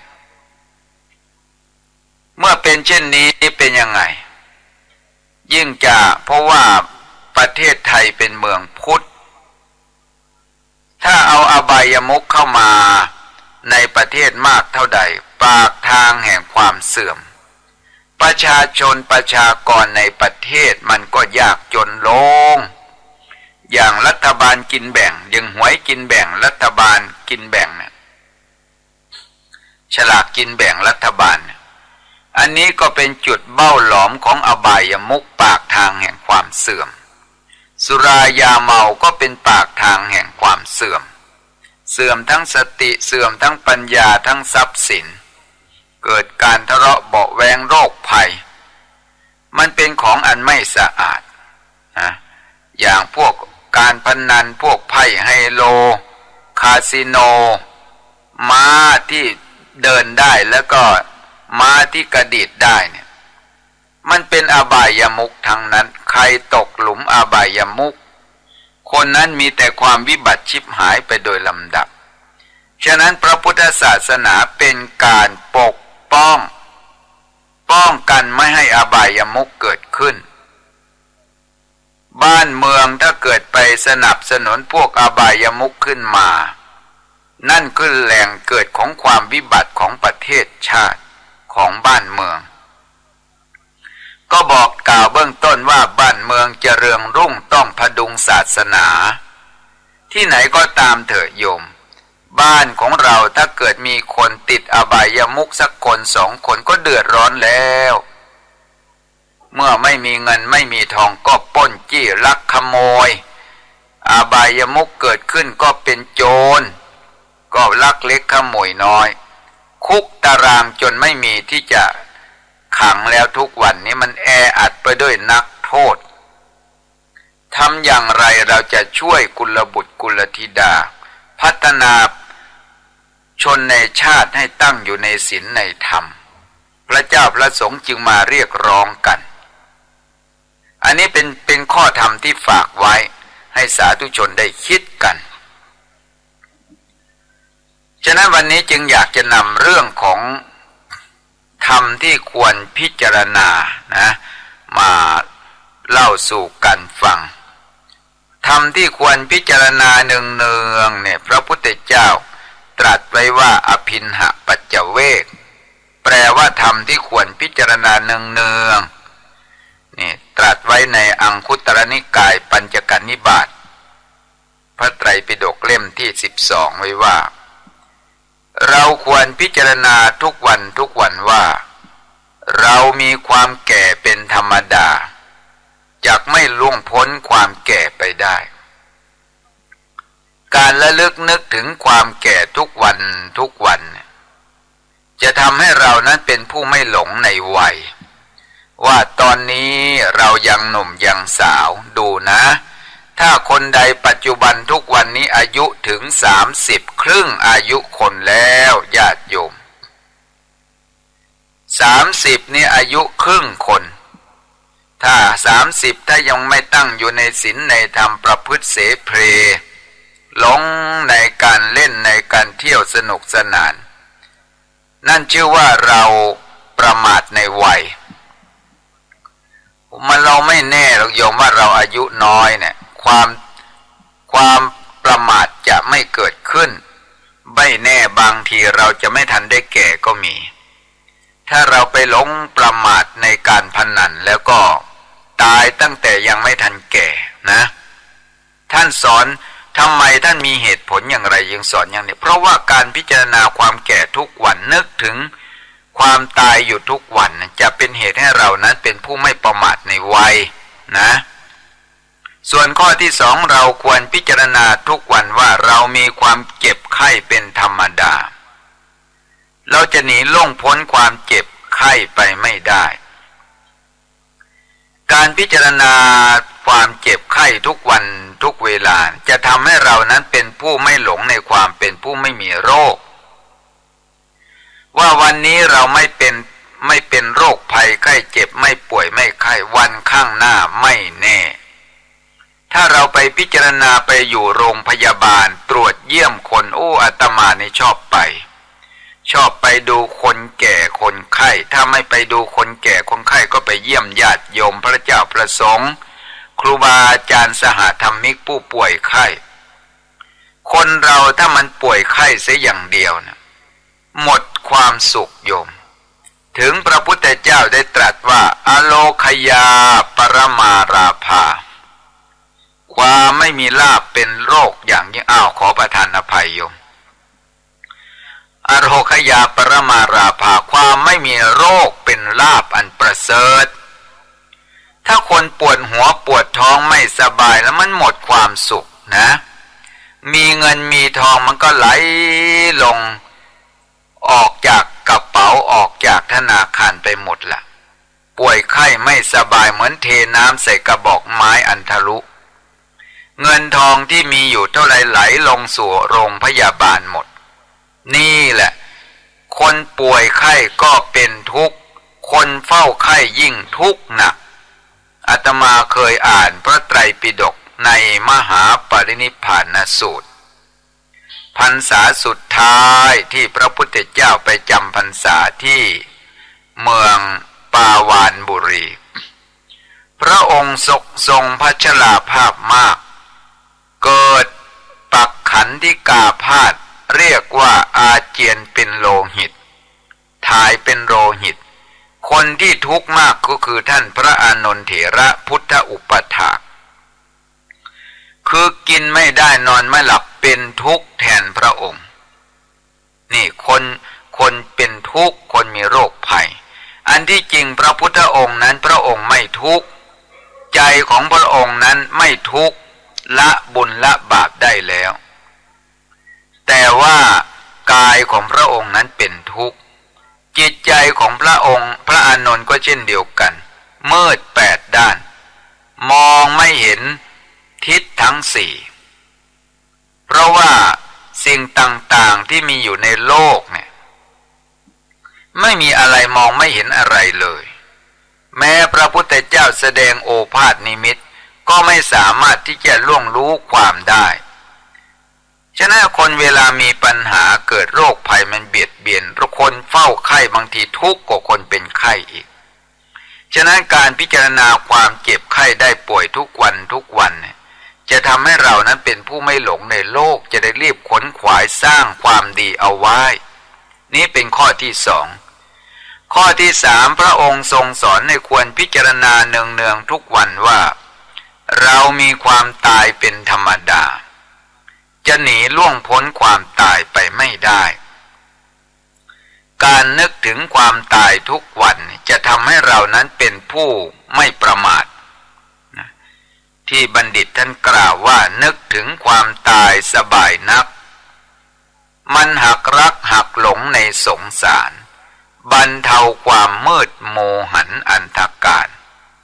ให้อาจหารหายสะดุ้งไม่ยุ่งกลัวนี่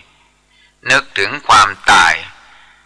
จะทำให้เราเป็นผู้เตรียมพร้อมอยู่เสมอเตรียมตัวก่อนจะออกจากบ้านชั้นใดก่อนที่จะละสังขารร่างกายไปสู่ปรโลกเราก็ต้องเตรียมเสบียงฉันนั้นนึกถึงความตายจะทำให้เราเตรียมพร้อมเสมอท่านกล่าวคติธรรมน่าฟังว่าอันความตายชายนาลีหนีไม่พ้นจะมีหรือจนก็ต้องตายกลายเป็นผีถึงแสนรักก็ต้องร้างห่างกันทีไม่วันนี้ก็วันหน้าจริงหนาเราถึงจะท่องเที่ยวไปในโลกล่าแอบเมฆฟ้าเขาเขินเนินไฉลมัจจุราชรวนรามทุกยามไปอยู่ที่ใดพ้นตายอย่าหมายปองนี่ท่านพูดดีนะญาติโยมเป็นชนี้มาแต่ปฐมบรมกัปเกิดแล้วดับทั่วหน้าประชาผองอนิจจาสังขารวิญญาณคลองจงเพ่งมองติตรองให้เห็นธรรมเราก็อย่าประมาทกันคนไม่ประมาทตายไม่ตายคนประมาทตายไม่ตายแต่คนไม่ประมาทเนี่ยตายมีที่พึ่งแต่คนประมาทตายแบบคนอนาถาแม้เขาจะมีเงินมีทองอยู่บนปราสาทแต่ถ้าเขาประมาทในความดีเสียแล้วเกิดมาก็เป็นหมันจากความดีจิตใจของเขาได้ตายจากความดีนั่นจึงเรียกว่าเป็นคนประมาทคนประมาทเป็นทางแห่งความตายแม้เราจะเที่ยวกินดื่มแต่ว่าจิตใจของเราได้ตายจากศีลตายจากธรรมตายจากภาวนาไม่ใช่ว่าอยู่ในโลกเที่ยวดื่มแล้วไม่ตายอันนั้นเรียกว่าเป็นคนตายจากความดี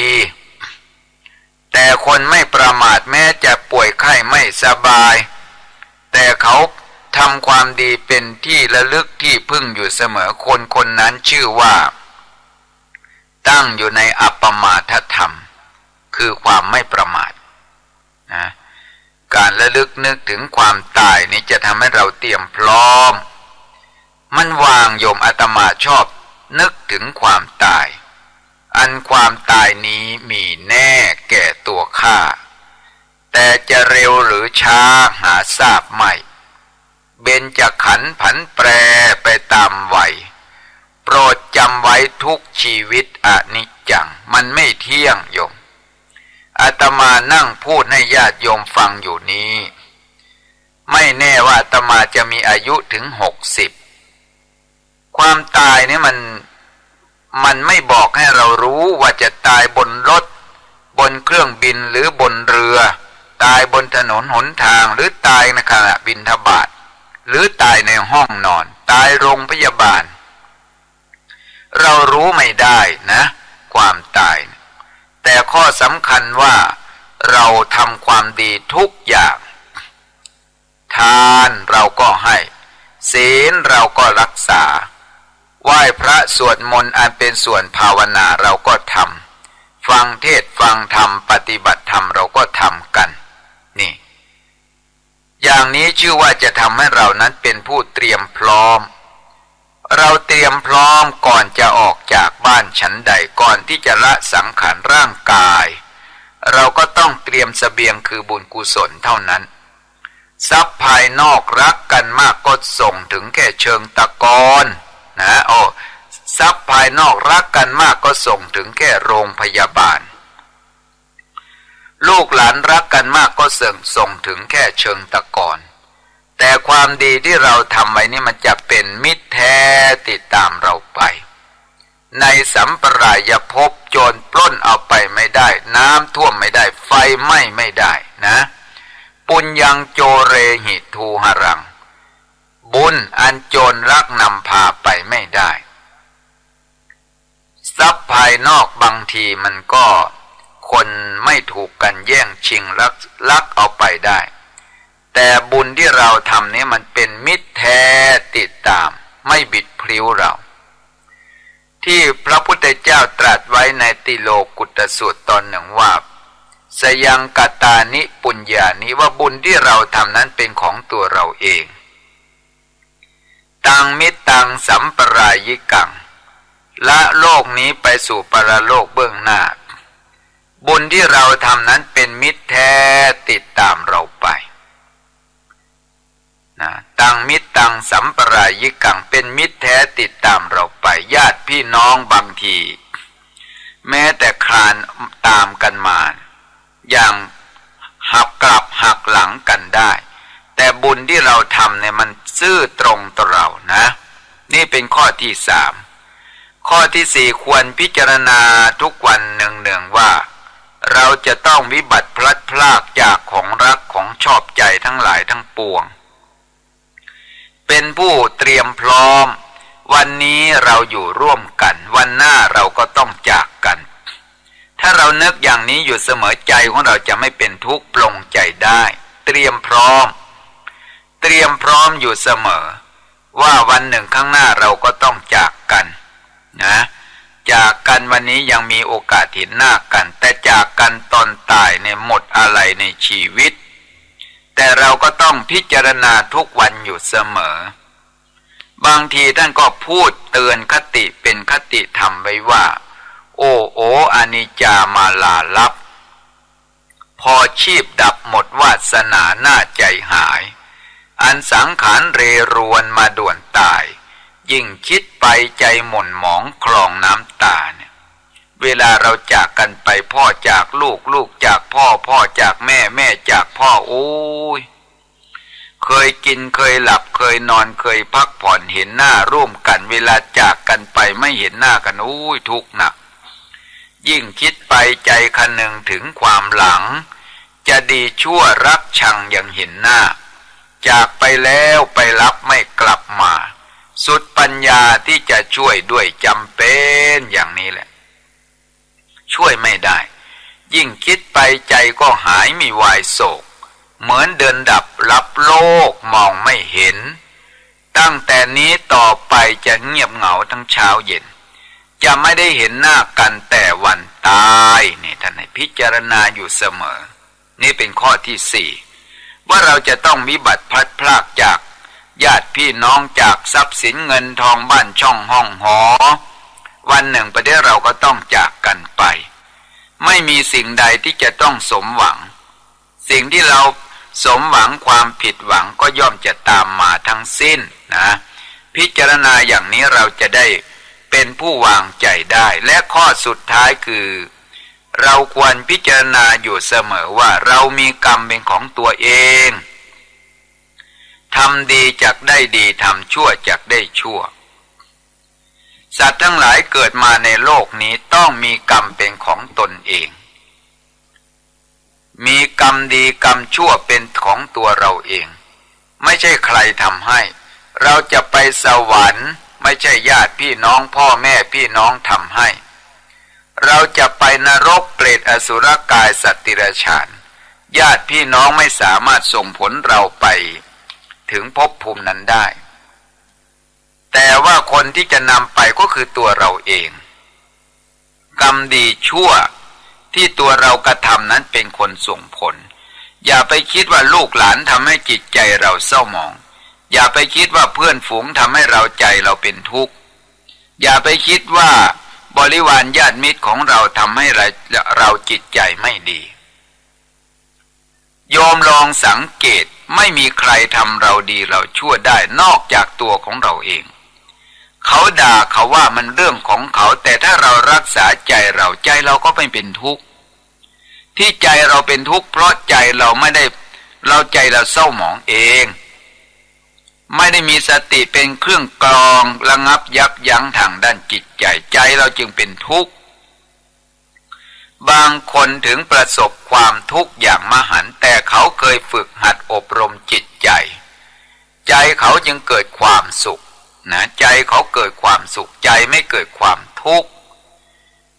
อันนี้แหละเป็นข้อธรรมที่นำมากล่าวเพื่อจะให้ท่านทั้งหลายได้ฟังที่พระพุทธเจ้าได้ตรัสว่าสุทธิอสุทธิปัจจตังความบริสุทธิ์หรือความเศร้าหมองเป็นเรื่องจำเพาะตนคนอื่นทำให้เศร้าหมองหรือทำให้บริสุทธิ์ไม่ได้จะไปสะเดาะเคราะห์ต่อชะตาจากหลวงพ่อสมเด็จวัดโน้นวัดนี้หรือหมอดูวัดโน้นวันนี้เอาให้100 วัดพันวัดทำตลอดจนตลอดชีวิต100 ปีมันก็ไม่ได้ยกระดับจิตของเราให้ดีขึ้นนะญาติโยมนะกรรมดีที่ญาติโยมกระทำต่างหากทำให้โยมดีกรรมชั่วที่เราต่างหากทำให้เราชั่วดีชั่วมันอยู่ที่ตัวการกระทำสัพเพสัตตากรรมมัสกาสัตว์ทั้งหลายมีกรรมเป็นของตนเองอันนี้พูดให้เกิดปัญญานะอย่าไปตำหนิติฉินพระพุทธเจ้าสอนไว้ว่าสัตว์ทั้งหลายมีกรรมเป็นของตนเองเราดีเราชั่วเป็นตัวกรรมที่เราทำไว้ทั้งนั้นแหละไม่ใช่ใครมากล่าวตู่ว่าร้ายแต่ประการใดเราทำดีผลดีมันก็ย่อมตอบสนองเราทำความชั่วมันก็ย่อมจะติดตามเราไปอย่าไปโทษสิ่งโน้นสิ่งนี้ว่ามันเป็นอย่างนั้นอย่างนี้ส่วนมากคนไม่มีธรรมะก็ไปกล่าวตู่โทษสิ่งต่างๆว่าสิ่งนั้นสิ่งนี้มันมาว่ามาด่ามานินทามาใส่ร้ายเราเหมือนโครงโลกกนิษฐ์ที่ท่านกล่าวว่าอย่าโทษทวยเทพไทยเทวาอย่าโทษสถานภูผาย่านกว้างอย่าโทษหมู่วงสามิตรญาติโทษแต่กรรมที่สร้างก่อให้เป็นเองคนมีธรรมะเวลาประสบทุกข์เขานึกถึงธรรมคนศึกษาธรรมะเมื่อประสบทุกข์เขานึกถึงกรรมของตนเองเขาไม่ได้โทษคนนั้นคนนี้เขาค้าขายขาดทุนเขานึกถึงกรรมของเขาเองเมื่อเขาถูกวิบัติทรัพย์สินถูกลักถูกขโมยเขาโทษกรรมของเขาเองว่าโอ้เป็นกรรมของเราที่ได้กระทำมาแล้วเพราะฉะนั้นสิ่งต่างๆที่เราจะต้องประยุงยกระดับจิตใจของเราให้ดีขึ้นเราก็ต้องพัฒนาจิตใจของเราประพฤติศีลประพฤติธรรมไหว้พระสวดมนต์เจริญภาวนาไว้นะญาติโยมชีวิตของเราจะอยู่ในโลกคงไม่เกิน100หรอกประเดี๋ยวเราก็ต้องอำลาพาจากแต่ก่อนที่เราจะอำลาพาจากโลกนี้ไปเราก็ต้องสร้างบุญสร้างกุศลเอาไว้ไม่มีสิ่งอื่นที่จะประเสริฐกว่าคุณงามความดีเป็นนักการเมืองเป็นรัฐมนตรีเป็นนายกก็หนีความตายไม่พ้นหรอกโยมประชาชนคนยากคนจนกวาดถนนคนเก็บขยะก็มีความตายความตายนี่มันเป็นหลักกฎธรรมดาสากลของสัตว์โลกแต่ว่าสิ่งที่ประเสริฐกว่าสิ่งนั้นก็คือความดีคนใดก็ตามจะยากจนแต่ถ้าเป็นคนดีมีศีลมีธรรมพระพุทธเจ้าสรรเสริญในหลักอริยทรัพย์บอกว่าบุคคลใดมีหลักอริยทรัพย์คือทรัพย์ภายในคือทานศีลภาวนาอยู่ในจิตใจนะอัทธลิโทอาหุบุคคลนั้นเป็นผู้ไม่ยากจนนะอโมคันตัสสะชีวิตตังชีวิตของบุคคลนั้นชื่อว่าไม่เป็นหมันไม่เป็นโมฆะไม่เปล่าชื่อว่ามีประโยชน์มีที่พึ่งเพราะฉะนั้นเรื่องของบุญเรื่องของกุศลเนี่ยเป็นสิ่งที่เราท่านทั้งหลายจะได้คำนึงถึงกัน วันนี้เรามีชีวิตอยู่ก็ขอให้มีชีวิตอยู่ด้วยคุณงามความดีเงินก็หาบุญก็สร้างศีลก็รักษาภาวนาก็ได้เจริญอย่าไปคิดผลัดวันประกันพรุ่งรอโอกาสนั้นก่อนโอกาสนี้ก่อนประเดี๋ยวเราไปคิดอย่างนี้วันหนึ่งข้างหน้ามาถึงเราจะไม่มีโอกาสก็ได้นะพระพุทธเจ้าตรัสเตือนไว้ว่าอัจเชวะกิจจมาตับปังความดีให้รีบทำเสียในวันนี้โกชัญญามรณังสุเวเราก็ไม่รู้ว่าความตายมันจะมาถึงเราวันไหนวันพรุ่งนี้เราก็รู้ไม่ได้ทำความดีในวันนี้ดีกว่ารอทำในวันหน้านะเราก็สร้างสมอบรมกันบารมีอยู่ที่ความกล้าวาสนาอยู่ที่การกระทำอย่าไปคิดรอการเวลารอศีลรอพรว่าเราไปดูหมอเลิกจะดีวันนั้นพรจะดีวันนี้ดวงดาวเลิกยามมันไม่ได้ช่วยทำให้คนเป็นคนดีนะอันนี้พระพุทธเจ้าตรัสไว้นักขัดตังปฏิมาเนนตังอัตโธพาลังอุปจักขาอัตโธอัตถัสสะนักขัดตังกิงกริสันติตารกานะคนพาลผู้โง่เขามักถือเลิกยามอยู่ประโยชน์ก็เป็นเรื่องของประโยชน์เองดวงดาวเลิกยามจะช่วยอะไรเราได้กิงกริสันติตารกาเนี่ยพระพุทธเจ้าตรัสสอนไว้ขนาดนี้แล้วเราจะไปว่าอย่างไรเราก็ต้องเชื่อบัณฑิตท่านผู้รู้พระพุทธเจ้าเรียกว่าโลกวิทูเป็นผู้รู้แจ้งโลกพระองค์ตรัสไว้แล้วหนึ่งไม่เป็นสองวันนี้ก็เลยนำธรรมะเบาๆมาเล่าสู่กันฟังเพราะเราเครียดมาหลายวันแล้วนะรายการธรรมะคลายทุกข์เลยหยิบยกข้อธรรมเป็นการเตือนสติในหลักอภินหปัจจเวกมาระลึกนึกถึงอยู่เสมอว่าชีวิตของเราจะอยู่ได้ในโลกเนี่ยเราก็ต้องอาศัยความดีกันความดีจะได้เป็นที่พักแรมทางด้านจิตใจอย่าประมาทนะประมาทในวัยประมาทในชีวิต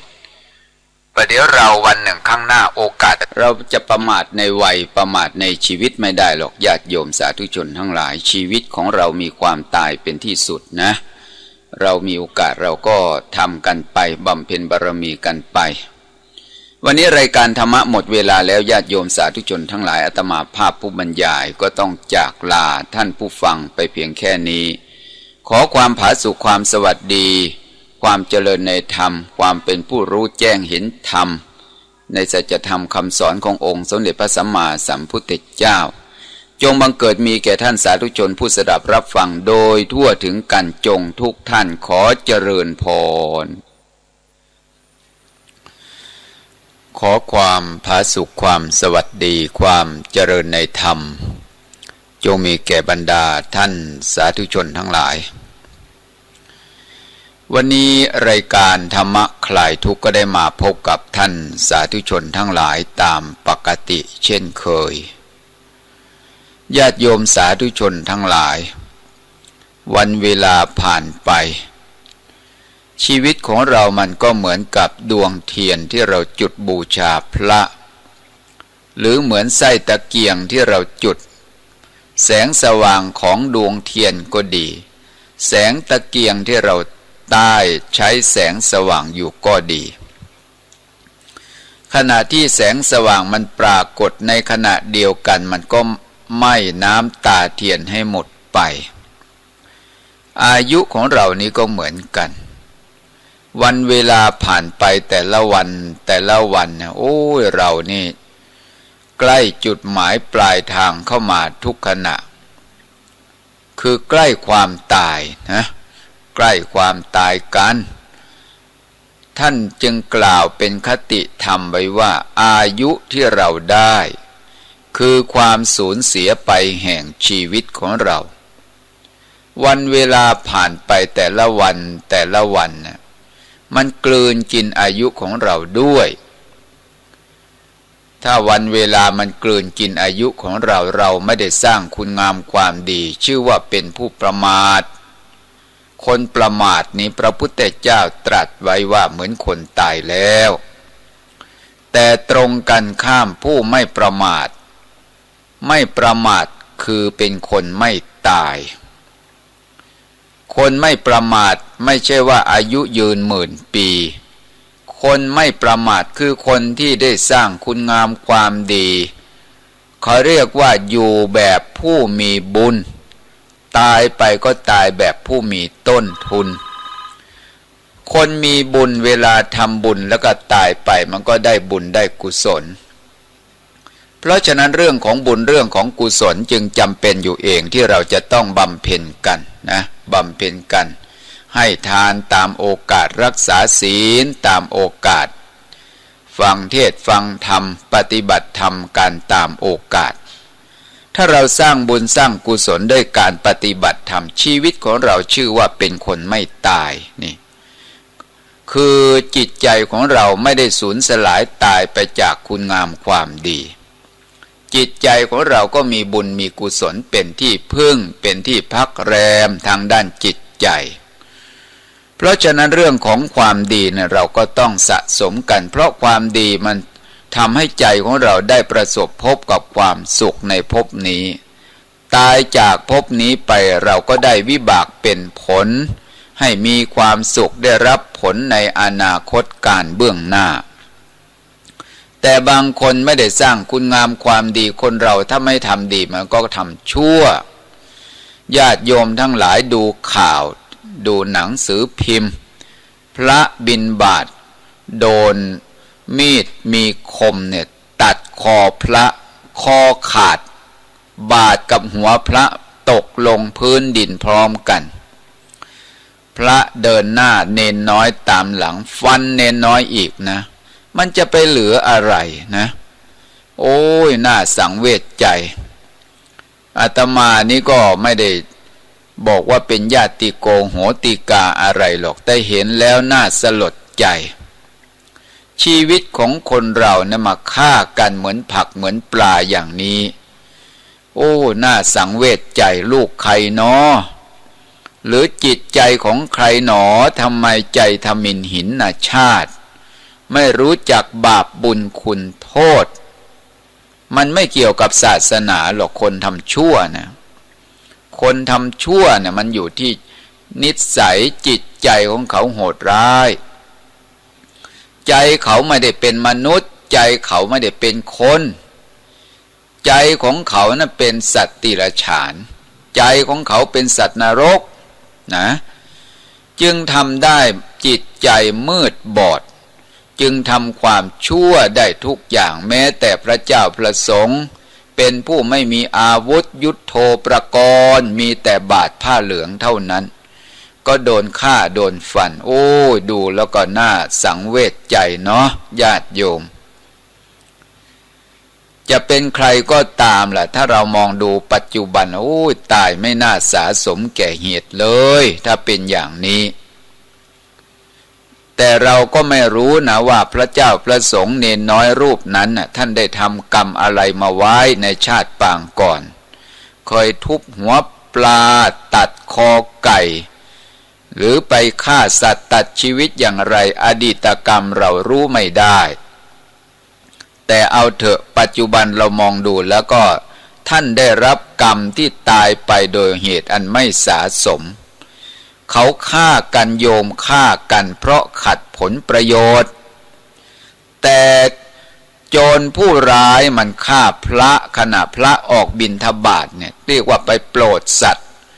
ไปฆ่าพระมันหมดแล้วโลกใบนี้มันจะลุกเป็นไฟก็ตอนนี้แหละเขาฆ่าเราเขาฆ่าญาติของเราฆ่าพระของเรามันเป็นลูกใครหลานใครหมู่บ้านไหนตำบลใดจังหวัดไหนตอนนี้แหละเวรย่อมระงับโดยการไม่จองเวรท่านทั้งหลายฟังรายการธรรมะแล้วต้องแผ่เมตตานะโอ้สัตว์ทั้งหลายมีกรรมเป็นของตนเองถ้าเราไปคิดว่าเขาฆ่าพระเขาไม่เคารพกฎกติกาบ้านเมือง เราก็จะเป็นทุกข์นะเขาทำร้ายพระตัวแทนศาสนาบุคคลในศาสนาเราคิดมาอย่างนี้ก็จดจิตที่จะสลดหดหู่ใจนะญาติพี่น้องของพระเมื่อญาติของตนล้มเสียหายตายเสียจากเพราะอุบัติเหตุตายอันเป็นอาการมรณะตายในการอันไม่สาสมอย่างนี้ก็สลดหดหู่ใจเสียใจร้องไห้พิไรรำพันแต่ถ้าคนไม่เป็นญาติก็คงจะคิดอีกอย่างหนึ่งแต่มามองดูแล้วมันเริ่มระบบสังคมของเรามันเริ่มเน่าฟ่อนเฟะเข้ามาทุกขณะอันนี้ทางเจ้าหน้าที่บ้านเมืองควรจะได้เอาใจใส่นะคนพาลสันดานหยาบเนี่ยมันควรจะจัดสรรให้ไปอยู่ที่เป็นทางซะนะเวลาทำดีมันต้องให้เหรียญแต่เวลาทำไม่ดีมันต้องให้หลุมหน่อยนะ มันต้องให้หลุมประเภทอย่างนี้ไม่น่าจะเอาให้เดินเหยียบอยู่ในบนแผ่นดินควรจะให้ไปเดินอยู่นู้นบนอากาศนั่นแหละในท้องทะเลนั่นแต่อย่างไรก็ตามเราดูแล้วเนี่ยญาติโยมสังคมโลกปัจจุบันมันไม่ใช่เป็นแต่บ้านเมืองไทยเท่านั้นต่างประเทศเอาละความไม่รู้จักศีลไม่รู้จักธรรมจิตใจมันก็จะเข้าสู่มิคคะสัญญีนะมิคคะสัญญีความจำเหมือนกับสัตว์มันไม่มีคุณไม่มีเหตุไม่มีผลนะมิคคะก็แปลว่าเนื้อสัญญีก็คือความจำความเป็นไปของสัตว์ก็เหมือนกับเนื้อมีฆ่าฟันห้ำหั่นด้วยกำลังกายมันก็เข้าลักษณะที่ว่าแย่งที่หากินแย่งถิ่นกันอยู่แย่งคู่กันนอนเมื่อไม่ได้สมใจสมปรารถนาก็ฆ่าฟันรันแทงซึ่งกันและกันนั่นแหละโรคใบนี้มันเข้าสู่มิคคะสัญญีแต่ทำอย่างไรเราเป็นผู้บริหารประเทศชาติบ้านเมืองเมื่อเหตุการณ์ร้ายแรงอย่างนี้ไม่ใช่ไปพูดว่าโจรกระจอกมันเผาบ้านเผาเมืองเผาโรงเรียนเผาวัดขนาดนี้ยังเรียกว่าโจรกระจอกแล้วมันไอ้โจรแท้ๆคือใครนะหรือคนผู้พูดมันก็น่าคิดอยู่เหมือนกันอาตมานี่มองดูเหตุการณ์นี่มันไม่ปกติเสียแล้วบ้านเมืองนี้มันไม่มีคือมีแปรกันพระพุทธเจ้าถ้ายังทรงพระชนชีพอยู่ก็คงจะตรัสว่ากรรมของสัตว์ทั้งหลายนะพระองค์ตรัสไว้เหมือนกันว่าปัจฉาตัปปติทุกขตังนะกรรมชั่วที่บุคคลกระทำแล้วย่อมเผาผลาญบุคคลนั้นในภายหลังนี่ในคัมภีร์ขุททกนิกายแห่งพระธรรมบทก็มีคติธรรมน่าฝากข้อคิดสาธุชนทั้งหลายไว้ว่าอันความชั่วให้ร้ายคล้ายคุกขังในภายหลังอับเฉาตามเผาผลาญคนทำชั่วตัวสะท้อนร้อนรำคาญมักรุกถูกการโต้ตอบมอบใจกายหากฆ่าเขาก็คิดติดตามฆ่าหากด่าเขาก็ด่าว่าเสียหายเบียนเขาก่อนย้อนกลับทับทุกรายถึงล้มตายก็มีจี้หัวใจเนี่ยคนที่ตายด้วยจิตอันเศร้าหมองมันก็ไปอบายภูมิแน่นอนอยู่แล้วเขาตีตั๋วไปอบายภูมินะเราไม่ต้องไปแช่งชักหักกระดูกหรอกกรรมชั่วที่บุคคลกระทำแล้วมันจะไปเผาผลาญสัตว์นั้นอยู่ในนรกแม้จะไม่ถูกตำรวจบ้านเมืองจับได้แต่กรรมชั่วที่เขากระทำนั้นมันจะตามเผาผลาญจิตใจของบุคคลผู้กระทำความชั่วนัตถิโลเกละโหนามะความลับไม่มีในโลกทำกรรมชั่วแล้วแม้ตำรวจบ้านเมืองจะจับไม่ได้แต่กรรมชั่วที่บุคคลกระทำไว้มันจะตามเผาผลาญเขา ถนนใหญ่กว้างต่อไปนี้เขาจะเดินไม่ได้ต้องไปเดินในตอกในซอกในซอยในป่าในภูเขาแล้วเขาก็จะได้รับความเดือดร้อนใจแม้จะญาติพี่น้องญาติโกโหติกาเหล่าก่อไม่รู้ไม่เห็นแต่ใจของเรานะมันบอกใจตัวเองอยู่ว่าไอ้ขี้ลักขี้ขโมยนะลูกพ่อแม่ไม่สั่งสอนมันคงจะด่าในใจนะอันนี้ก็พูดถึงเรื่องปรารภเหตุการณ์ปัจจุบันที่เป็นไปแล้วเราจะทำอย่างไรกันญาติโยมทั้งหลายเมื่อโลกใบนี้ต่างฆ่าฟันกันอย่างนี้ต่อไปพระเจ้าพระสงฆ์ก็คงจะซื้อรถกันละนะนั่งอยู่ในรถแล้วก็ญาติโยมบ้านไหนบิณฑบาตก็เปิดประตูดูโยมใส่บาตรหรือเปล่านะเรื่องของกรรมนะโยมนะเรื่องของกรรมโอ้ยดูแล้วก็น่าสังเวชใจไม่ปลอดภัยเสียแล้วการบวชอยู่ในวัดในว่าพระเจ้าพระสงฆ์ถ้าญาติโยมกฎหมายบ้านเมืองไม่ไปดูแลพระตายไม่มีใครเอาใจใส่แล้วมันก็เหมือนกับสัตว์ตายนั่นแหละหมาตายข้างถนนเขาก็เขี่ยทิ้งเวลาพระตายสักองค์เนี่ยที่เราเห็นข่าวกันมีแต่เรื่องใส่ร้ายป้ายสีกันโอ้ยคนดีคือคนตายแล้วหรือบางทีไปทับถมให้พระเป็นคนชั่วคนเสียไปกฎหมายบ้านเมืองเขามีไว้เพื่อบริหารประเทศชาติเป็นกรอบให้ประชากรในประเทศนั้นๆเดินตามกรอบตามกฎหมายแต่เวลามีเหตุการณ์ร้ายแรงเกิดขึ้นแก่ศาสนิกแล้วไม่ใส่ใจไม่สนใจแม่โยมน่าอดสูใจเหมือนกันเวลาขับรถขับเรือนั่งทับเส้นแดงบ้างเส้นทึบบ้างสั่งจับให้บรรลัยชิบหายวายวอดไปไอ้อย่างนี้มันความเป็นวิบัติของเจ้าหน้าที่ของบ้านเมืองจริงๆแล้วเส้นตารางเส้นป้ายเส้นอะไรเนี่ยจะกฎจราจรเราเห็นโอ้ดูแล้วก็มันไม่สมการกันเลยนะเห็นกันปรับโดยใช้คำพูดเหมือนกับเป็นโจรผู้ร้ายอันนี้มันเอากฎหมายไปยื่นให้เจ้าหน้าที่ผู้บริหารบ้านเมืองให้เป็นโจรในเครื่องแบบกันโจรจัดแถวนะเลยก็ปรับ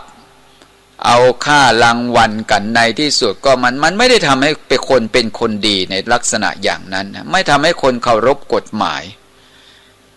นี่ก็คือเรื่องของกรรมละโยมนะอย่าไปโทษใครคนนั้นคนนี้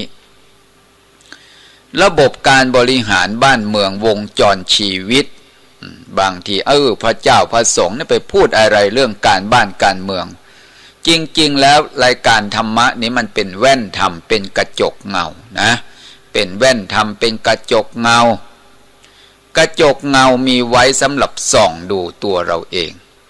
แต่บ้านเมืองมันก็อยู่ได้เพราะอาศัยกฎหมายบริหารประชาชนอยู่ได้ไม่มีใครอยู่เหนือกฎหมายแต่ว่ามันก็แปลกนะเอาสิ่งที่รู้ที่เห็นนี่แหละเรื่องตำรวจขอประทานอภัยที่พูดอย่างนี้บางทีนะมันไม่ผิดกฎหมายแต่ว่าเรียกร้องมาดูใบขับขี่แล้วดูแล้วมันก็เสียเงินเสียทองกันถ้าไปเถียงก็ยื่นยัดข้อหาว่าไม่ให้ความร่วมมือเลยทำให้คนไม่เคารพกฎหมายอันนี้มันก็ต้องปรับปรุงกันนะการปรับปรุงผิดก็ว่าตามผิดจับแต่รถที่ควรจับแต่รถบางคันผิดแต่ไม่จับอันนี้มันก็น่าคิดนะน่าคิดฝากไว้ให้สาธุชนที่มีญาติพี่น้องเป็นตำรวจจะช่วยคนที่มีศีลมีธรรมเนี่ยเขาหากินโดยทางสุจริตจะได้นอนตายตาหลับนะไม่ต้องไปหวาดผวากับพวกตำรวจเหล่านี้นี่มันเรื่องจริงนะอาตมาจะพูดหรือไม่พูดมันก็เป็นเรื่องจริงอย่างนี้เรื่องกรรมโยมกรรมของพระถูกฆ่าตายเลยเรื่องของกรรมมาพูดต่อถ้าเราไม่รู้กรรมในอดีตว่าคนที่ถูกฆ่าถูกทำลายเนี่ยอดีตกรรมเขาทำอะไรไว้เราไม่รู้กันนี่มันเป็นอย่างนี้ มันมีหลายเรื่องนะอยากจะเปรียบเทียบให้ท่านสาธุชนทั้งหลายได้สดับรับฟังอย่างในสมัยพุทธกาลก็เหมือนกันในสมัยพุทธกาลนี้มีอุบาสกคนหนึ่งชื่อว่านายกาละนายกาละเนี่ยไปถือศีลอุโบสถที่วัดพระเชตวันเมืองสาวัตถีในยุคนั้นสมัยนั้นมีธรรมิกะอุบาสกนายกาละอุบาสกนางวิสาขาท่านอนาถบิณฑิกะเศรษฐีท่านเหล่านี้เป็นพระโสดาบันทั้งนั้นแต่ว่าเรื่องกรรมในอดีตเรารู้ไม่ได้ไม่ใช่ว่าเป็นพระอริยเจ้าแล้วกรรมไม่ส่งผลอย่าว่าเป็นพระอริยเจ้าธรรมดาเป็นพระพุทธเจ้ากรรมที่ทำไว้นะมันยุติธรรมมันยังตามส่งผลอยู่พระพุทธเจ้าของเราในเสวยพระชาติเป็นพระโพธิสัตว์หลานมันพูดบอกว่าทรัพย์สมบัติของลุงเนี่ยต่อไปไม่นานก็ถ้าลุงตายก็จะมาตกเป็นสมบัติของฉันพูดทุกวันลุงกลัวว่าหลานจะยึดเอาทรัพย์สมบัติเลยลวงหลานเข้าไปในซอกแห่งภูเขาแล้วเอาก้อนหินทุบหัวหลานตายกรรมที่ทำชั่วมันก็ส่งผลไปตามกรรมที่ได้กระทำไว้เศษบาปยังเหลือดูสิญาติโยมเป็นพระพุทธเจ้าแล้วไปพักเปลี่ยนอิริยาบถที่ยอดภูเขาคิชกูฏตอนเช้าพระเทวทัตคิดมุ่งร้ายหวังจะปลงพระชนพระองค์ขึ้นไปยอดเขาคิชกูฏเวลาพระองค์เดินลงมาบิณฑบาตกลิ้งก้อนหินก้อนใหญ่หวังจะปลงพระชนพระพุทธเจ้าแต่เดชะบุญกรรมก้อนหินก้อนใหญ่มันหมุนไปปะทะกับหินอีกก้อนหนึ่งสะเก็ด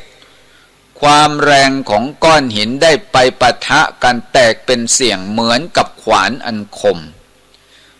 ไปกระทบฝ่าพระบาทของพระพุทธเจ้าจนถึงห่อพระโลหิตพระพุทธเจ้าไม่ได้โทษพระเทวทัตว่าเป็นคนไม่ดีแต่พระพุทธเจ้าโทษกรรมของพระองค์นะภิกษุทั้งหลายก็โกรธเป็นโกรธเป็นแค้นพระเทวทัตพระเทวทัตนี้ช่างใจร้ายทำร้ายพระพุทธเจ้าถึงกับห่อพระโลหิตทรงพุทธลีลาเดินไม่ได้ภิกษุทั้งหลายก็นำพระพุทธเจ้าไปที่วัดชีวกัมพวันพระพุทธองค์บอกภิกษุทั้งหลายว่านี้เป็นกรรมเก่าของเราตถาคตภิกษุทั้งหลายก็อยากจะฟังว่ากรรมอะไรพระเจ้าข้าจึงเป็นเหตุให้พระเทวทัตกลิ้งก้อนหินทับฝ่าพระบาทของพระองค์พระองค์จึงย้อนรอยถอยอดีตให้ภิกษุทั้งหลายฟังว่าภิกษุทั้งหลายกรรมนี้เราตถาคตในชาติปางก่อนลวงหลานไปฆ่าในซอกเขาเศษบาปเนี่ยเศษบาปนะเนี่ยเศษบาปยังเหลือมาเกิดเป็นพระพุทธเจ้าแล้วกรรมนั้นยังส่งผลเราอยู่นี้เป็นกรรมเก่าของเราตถาคตนี่ถ้าพระพุทธเจ้าเห็นอย่างนี้แล้วมันก็วางใจเขาเรียกว่ามันยุติธรรมอย่างนายกาละอุบาสกก็เช่นเดียวกันเกิดอยู่ในตระกูลคฤหบดีคฤหบดีก็คือคนมีเงินมีทองแต่ท่านตั้งอยู่ในศีลกินในธรรมเป็นคนมีศีลมีธรรมไปฟังธรรมขององค์สมเด็จพระผู้มีพระภาคเจ้าแล้วมีวาสนาปุพพาธิการอันสะสมมาดีจึงได้บรรลุเป็นพระอริยบุคคลโสดาบันเป็นพระอริยบุคคลโสดาบันกรรมที่ทำมานั้นมันยังไม่สิ้นสุดวันหนึ่งเกิดโจรมันไปปล้นคลังหลวงนี่ดูสิญาติโยมโจรผู้ร้ายแม้พระพุทธเจ้าไปประทับอยู่ที่วัดพระเชตวันเมืองสาวัตถีโจรมันลอดเข้าไปทางอุโมงค์ไปปล้นคลังหลวงในเมืองสาวัตถีของพระเจ้าประเสฐิโกศลเมื่อได้เงินได้ทองตำรวจเห็นว่าเป็นโจรเลยตามสะกดรอยมาโจรมันก็วิ่งหนีตำรวจหลวงก็วิ่งติดตามช่วงนั้นมันเป็นช่วงใกล้สว่างอุบาสกอุบาสิกาก็พอวันรุ่งขึ้น หลังจากรักษาอุโบสถก็พากันเดินออกจากวัดพระเชตวันนายกาละอุบาสกและบริวารก็พากันไปล้างหน้าล้างตาที่สระน้ำหน้าประตูวัดพระเชตวันโจรมันคิดว่าไปไม่รอดแล้วจึงเอาถุงทรัพย์ที่ตนปล้นมาน่ะเอาไปวางไว้ที่ด้านหลังนายกาละอุบาสกนายกาละอุบาสกแกก็วิทน้ำล้างหน้าอยู่ตำรวจหลวงวิ่งมาก็เห็นถุงทรัพย์วางอยู่ก็เลยจับเอาถุงทรัพย์แต่ว่าโจรมันไปไหนเสียแล้วมันก็วิ่งหนีละสิในที่สุดตำรวจหลวงก็จับเอานายกาละอุบาสกพอจับนายกาละอุบาสกก็กล่าวข่มขู่กดคอทั้งบีบทั้งถีบทั้งถองลงด้วยศอกด้วยเข่าท่านจะไม่เป็นโจรนายกาละอุบาสกก็บอกว่าผมไม่ได้เป็นโจรเมื่อไม่ได้เป็นโจรและทรัพย์สมบัตินี้มาได้อย่างไรท่านก็บอกว่าไม่รู้แล้วมันมาได้อย่างไรตำรวจหลวงเนี่ยก็อย่างว่าเมื่อสอบสวนมันพูดไม่รู้เรื่องมันก็ต้องใช้สารเตี้ยท่านบอกว่ากรรมที่เวลามันจะส่งผลห้ามกรรมที่จะส่งผลนะห้ามไม่ได้นะญาติโยมเป็นพระพุทธเจ้าแล้วมันน่าจะตัดกรรมตัดเวรได้เป็นพระอริยบุคคลโสดาบันแล้วมันน่าจะตัดกรรมตัดเวรได้แต่ตัดไม่ได้ฮะเวลาตำรวจจะตบมันเหมือนกับตบแรงเวลาจะศอกเหมือนกับใส่เต็มที่ในที่สุดนายกาละอุบาสกทนการบีบบังคับให้ยอมรับคดีไม่ได้ทนศอกทนเข่าไม่ไหวถึงแก่ความตายอยู่หน้าวัดพระเชตวันดูพระโสดาบันน่ะจะไปลักของใครกลางวันแอบเป็นผู้ดีมีศีลมีธรรมกลางคืนลิเป็นโจรอย่าอยู่ไปเลยนะทั้งศอกทั้งเข่าทั้งถีบมันจะไปเหลืออะไรตำรวจนะใส่คอมแบกเนี่ยโอ้โหแล้วทั้งเตะทั้งถีบทั้งเข่ามันจะไปเหลืออะไรถึงแก่ความตายเมื่อตายแล้วพระก็เลยเอาศพโยมเนี่ยไปเผาพอถึงตอนเย็นพระก็เลยเอาเรื่องนี้มาพูดมาคุยกันเหมือนกับที่เขาเอามีดไล่ฟันพระกำลังบิณฑบาตในภาคใต้นั่นแหละอย่าไปโทษว่าคนภาคใต้ไม่ดีไอ้คนฆ่าพระมันเป็นคนชั่วคนไม่ดีจิตใจเขามันมืดบอดเป็นมิจฉาทิฏฐิและกรรมชั่วที่เขาทำนั่นแหละญาติโยมมันจะพาเขาไปนรกเองไม่ต้องไปแช่งชักหักกระดูกเรื่องเหล่านี้ก็เป็นเช่นกันพระเหล่านั้นก็เป็นปุถุชนมันห้ามปากไม่ให้พูดห้ามไม่ได้หรอกหลังจากปรงศพเผาศพโยมอุบักนายกาละอุบาสกเรียบร้อยแล้วพอถึงตอนเย็นพระก็มานั่งชุมกันกินน้ำชากาแฟกันดังกล่าวว่านายกาละอุบาสกเนี่ยตายในการไม่สมควรตายเลยเป็นคนมีศีลมีธรรมช่างมาถูกซ้อมตายอย่างเนี้ยมันตายโดยเหตุอันไม่สาสมในขณะภิกษุทั้งหลายกำลังสนทนากันอยู่นั้นพระพุทธเจ้าจึงเห็นว่าภิกษุเหล่านี้มีวาสนาปุพพาธิการอันสะสมมาดีแล้วเมื่อได้รับฟังพระธรรมเทศนาเป็นเหตุก็จะได้บรรลุธรรมพระองค์จึงได้เสด็จมาในขณะภิกษุทั้งหลายกำลังสนทนากันอยู่ก็ถามว่าภิกษุทั้งหลายพวกเธอกำลังคุยเรื่องอะไรกันหรือภิกษุทั้งหลายเหล่านั้นก็กราบทูลพระพุทธองค์บอกว่าข้าแต่พระองค์ผู้เจริญหม่อมฉันกำลังพูดคุยเรื่องของนายกาละอุบาสกท่านช่างมาตายในการอันไม่สมควรตายเลยพระเจ้าข้าพระพุทธเจ้าจึงตรัสแก่ภิกษุทั้งหลายว่าภิกษุทั้งหลายนายกาละอุบาสกสมควรตายแล้วเนี่ยพระพุทธเจ้าตรัสว่าสมควรตายแล้วภิกษุทั้งหลายภิกษุทั้งหลายก็งงละสิว่านายกาละอุบาสกเป็นคนดีทำไมต้องมาถูกฆ่าตายอย่างนี้เหมือนพระกำลังบิณฑบาตทำไมต้องมีพวกโจรพวกเด็กวัยรุ่นพวกหัวสมัยใหม่ที่เป็นมิจฉาทิฏฐิเอามีดดาบไล่ฟันพระขนาดบิณฑบาตถึงล้มตายกันเหตุการณ์ปัจจุบัน เนี่ยมันเป็นลักษณะอย่างนี้ภิกษุทั้งหลายนายกาละอุบาสกตายในการครั้งนี้เป็นการไม่สมควรก็จริงแต่ในชาติปางก่อนนั้นนายกาละอุบาสกได้ทำกรรมอันสาสมแก่เหตุมาชาตินี้กรรมนั้นเศษกรรมยังเหลือยังตามส่งผลภิกษุทั้งหลายอยากจะฟังก็ถามว่าพระองค์ตรัสว่าภิกษุทั้งหลายพวกเธออยากฟังไหมภิกษุทั้งหลายเหล่านั้นก็อยากจะฟังกรรมเรื่องของนายกาละอุบาสกพระพุทธเจ้าจึงได้ย้อนรอยถอยอดีตกรรมของนายกาละอุบาสกว่าภิกษุทั้งหลายในอดีตการนานมาแล้วนายกาละอุบาสกเป็นตำรวจตรวจคนเข้าเมืองเขาเรียกว่าคัสตอมนะตำรวจด่านตรวจคนเข้าเมืองวันหนึ่งไปเห็นสตรีบุรุษคนหนึ่งแต่งงานใหม่ผู้หญิงสวย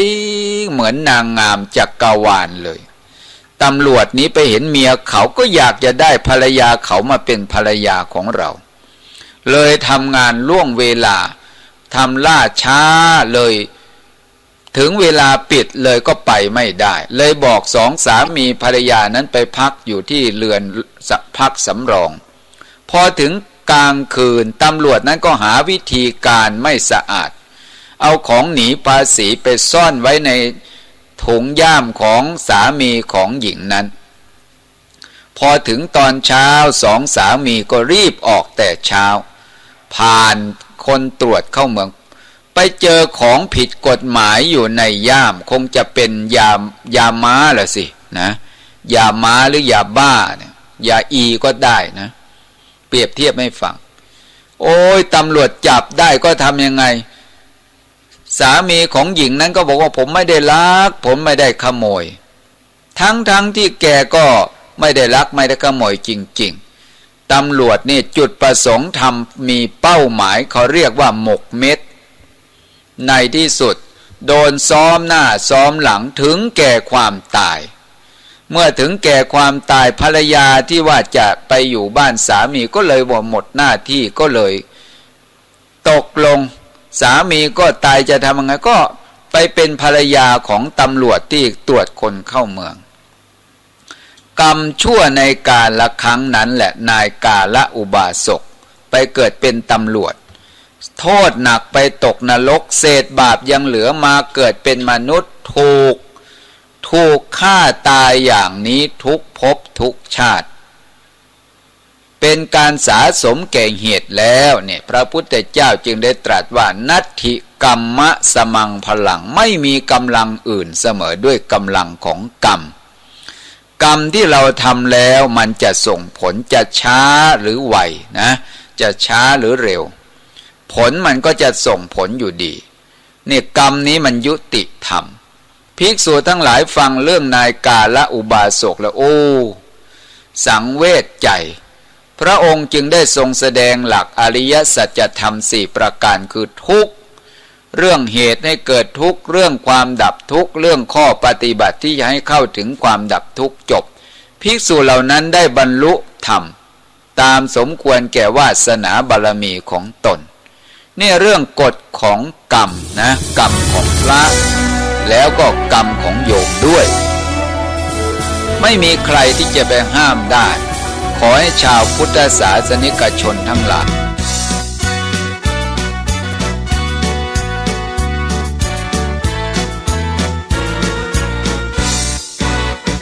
เครือข่ายวิทยุชุมชนภาคเหนือเกิดขึ้นเพื่อประชาชนชุมชนทั่วไปโยงพิจิตรพิษณุโลกพะเยาเชียงใหม่สุโขทัยเชียงรายแพร่แม่ฮ่องสอนเราเชิดชูชาติศาสตร์กษัตริย์และรัฐธรรมนูญเราเกื้อกูลบริการกันทุกองค์กรลำปางตากอุตรดิตถ์ร่วมคิดร่วมปอนเสียงแท้แน่นอนเป็นสื่อกลางสร้างสรรค์สิ่งดีกำแพงเพชรชลบุรีลำพูนน่าน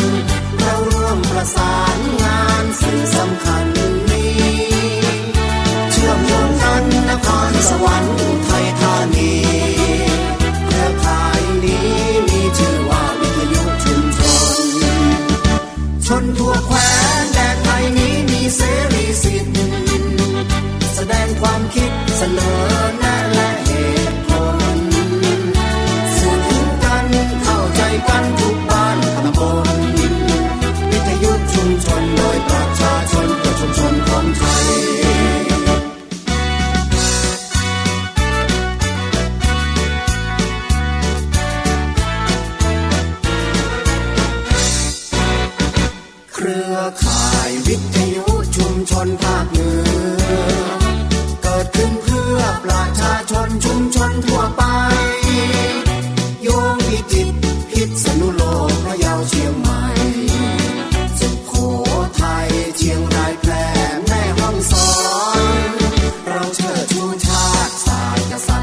สนอแนะและเหตุผลสื่อถึงกันเข้าใจกันทุกบ้านตำบลวิทยุชุมชนโดยประชาชนเพื่อชุมชนของไทย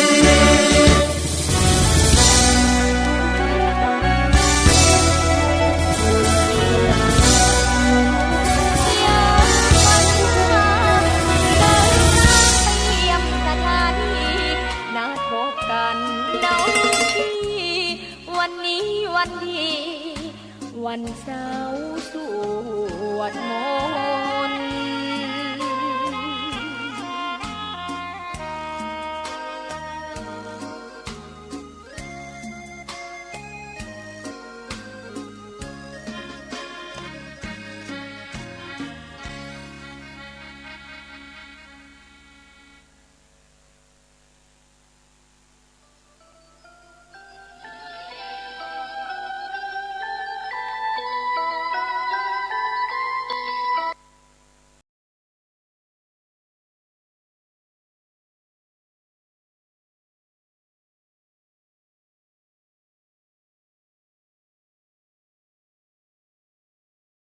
บัติขึ้นเพื่อทำงานสังคมเพื่อช่วยเหลือคนอื่น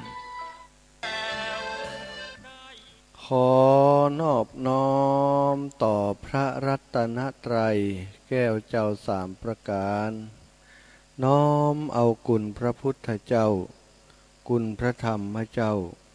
คุณพระสังฆเจ้าจุงมาปกเก่าเกษาปกห่มรักษาศรัทธาสาธุชนคนเฒ่าคนแก่อีพ่ออีแม่ทั้งหลายที่ติดตามรับฟังรายการเสียงธรรมแสงอรุณยามเจ้าวันนี้พบกันเจ้านี้ได้ยินเสียงแปลกไปปกติจะมีครูบาอาจารย์ท่านพระครูอภิวัฒนวิกรมมาห้องฮือลุกมาปลุกฮือตื่นยามเวลา5 โมงถึง6 โมงเจ้าเนาะลูกเน้อเนอะสถา กุเตือรับลูกเจ้ากินพักตั้งฝ่ายรับลูกควายกินพักตั้งเจ้าเป็นเสียงที่คุ้นเคยในทุกวัน วันนี้ครูบาอาจารย์มีกิจภาระที่จะไปต้องไปทำในนามของเครือข่ายคลื่นสีขาวในนามของผู้เป็นผู้อำนวยการสถานีในเครือข่ายคลื่นสีขาวเนาะก็มีญาติโยมผู้มีอุปการะคุณต่อการเผยแผ่พระพุทธศาสนาเจ้าของเป็นโยมบิดาของเจ้าของสถานีวิทยุสีคำเรดิโออำเภอเวียงสาจังหวัดน่านได้เสียชีวิตจากไปต่างครูบาอาจารย์ก็ไปแสดงความเสียใจความไว้อาลัยกับครอบครัวของญาติโยมกำลังเดินทางอยู่ในขณะนี้เดินทางออกจากเชียงใหม่อยู่ซึ่งก็เลยได้แจ้งมาที่อาตมาภาพเพื่อได้เข้ารายการดำเนินรายการแทนเพราะฉะนั้นวันนี้เกล่าวกับผมอาตมาภาพพระมหาสมชาติชาตปัญโยอุทยานธรรมพระสุนทรมุนีตำบลพระบาทอำเภอเมืองจังหวัดลำปางน้อมกราบไหว้สาการวะแสดงความเคารพแสดงความนับถือต่อครูบาอาจารย์เจ้าหัววัดเจ้าหลวงครูบาอาจารย์พระภิกษุสงฆ์องค์เนรทุกวัดทุกวาที่ได้เข้ามาฟังรายการต่างสถานีวิทยุในเครือข่ายคลื่นสีขาวอยู่ในคณะนี้ตลอดถึงศรัทธาสาธุชนคนเฒ่าคนแก่อีป่อยอีแม่ทั้งหลายที่รับฟังรายการเสียงธรรมแสงอรุณทุกเจ้าอยู่หลายที่หลายแห่งพี่น้องตั้งลำปางก็มีนักมีหลายทุกพื้นที่ทุกอำเภอในจังหวัดลำปางสามารถรับฟังรายการในเครือข่ายคลื่นสีขาวของเฮาได้ทุกวันแล้วก็พี่น้องตั้งเจียงใหม่ลำปูนพี่น้องตั้งเจียงไฮ้พี่น้องตั้งจังหวัดน่านนะพี่น้องจังหวัดแปะพี่น้องเมืองน่านเฮาวันนี้ครูบาอาจารย์ได้เดินทางมาแล้วเนอะทางครอบครัวก็คงจะ ครอบครัวของโยมป่อเนาะที่ลูกๆหลานๆสีคำเรดิโอก็คงจะรับทราบแล้วเพราะว่าพระอาจารย์ได้แจ้งไปในเครือข่ายแล้วตั้งแต่ตะว่าเจ้านี้ท่านอาจารย์ออกเดินทางแล้วสถาพี่น้องเครือข่ายคลื่นสีขาวจังหวัดน่านที่ได้ฟังรายการของครูบาอาจารย์เนาะวันนี้ครูบาอาจารย์จะเดินทางไปที่เมืองน่านเป็นงานบำเพ็ญกุศลศพป่ออินผ่องเกี่ยงธรรมาอายุ86 ปีโอ้อายุนักหนามีเป็นคนมีบุญเนอะป่ออุ้ยผ่องป่ออินผ่องเกี่ยงธรรมาอายุ86 ปีเสียชีวิตเมื่อวันเสาร์ที่7 เดือนพฤษภาคม 2565เจ้าภาพตั้งศพบำเพ็ญกุศลณบ้านเลขที่25หมู่ที่3บ้านนาเหลืองนอกตำบลนาเหลืองอำเภอเวียงสาจังหวัดน่านตั้งแต่วันที่7ถึงวันที่11สถานญาติโยมเดือนพฤษภาคม 2565นี้ได้มีการสวดพระอภิธรรมทุกคืนเวลา 19:30 นาทีเหมือนทั่วไปทุ่มปลายทุ่มกึ่งเนาะคืนวันที่11เวลา 19:30 น.มีการแสดงพระธรรมเทศนาหนึ่งกันวันที่12พฤษภาคม 2565กำหนดการชาปนกิจศพเวลา 13:00 น.ณชาปนสถานบ้านนาเหลืองนอกบ้านนาเหลืองนอกตำบลนาเหลืองอำเภอเวียงสาจังหวัดน่านเจ้าภาพบ่ได้ออกบัตรเชิญบ่ได้ออกบัตรเชิญบ่ออกการ์ดเชิญก็จึงเรียนมาเพื่อทราบและกราบเรียนทุกท่านเจ้าภาพประกอบด้วยคุณแม่สีคำเกี่ยงธรรมาผู้เป็นภรรยานางรุ่งกมลแสงทองนายฤทธิ์เกี่ยงธรรมานางวาสนาสุรินทร์นายรุตเกี่ยงธรรมานางบางออนเกี่ยงธรรมานายวิทย์เกี่ยงธรรมานายนัดดนัยเกี่ยงธรรมาผู้เป็นลูกเป็นเต้าทั้งหมดเนอะสถานญาติโยมแล้วก็พร้อมกับญาติพี่น้องลูกหลานของโยมป่ออุ้ยทุกคนผู้เป็นเจ้าภาพก็เรียนเชิญเจริญพรมาทุกท่านสามารถไปร่วมงานได้บ่โดนกักตนกักตัวพอจะมีรถมีราไปร่วมงานศพป่ออินผ่องเกี่ยงธรรมาก็เรียนเชิญเจริญพรเนอะคือสถานญาติโยมก็ดีครูบาอาจารย์ก็ดีไปร่วมงานศพของโยมป่ออินผ่องเกี่ยงธรรมาซึ่งก็ถือว่าเป็นผู้มีคุณูปการต่อการเปิดโอกาสให้สถานญาติโยมพี่น้องตังเวียงสาพี่น้องตังจังหวัดน่านได้ฟังน้ำฟังธรรมจากครูบาอาจารย์ในเครือข่ายคลื่นสีขาวสีคำเรดิโอเป็นของครอบครัวของโยมป่อเนาะ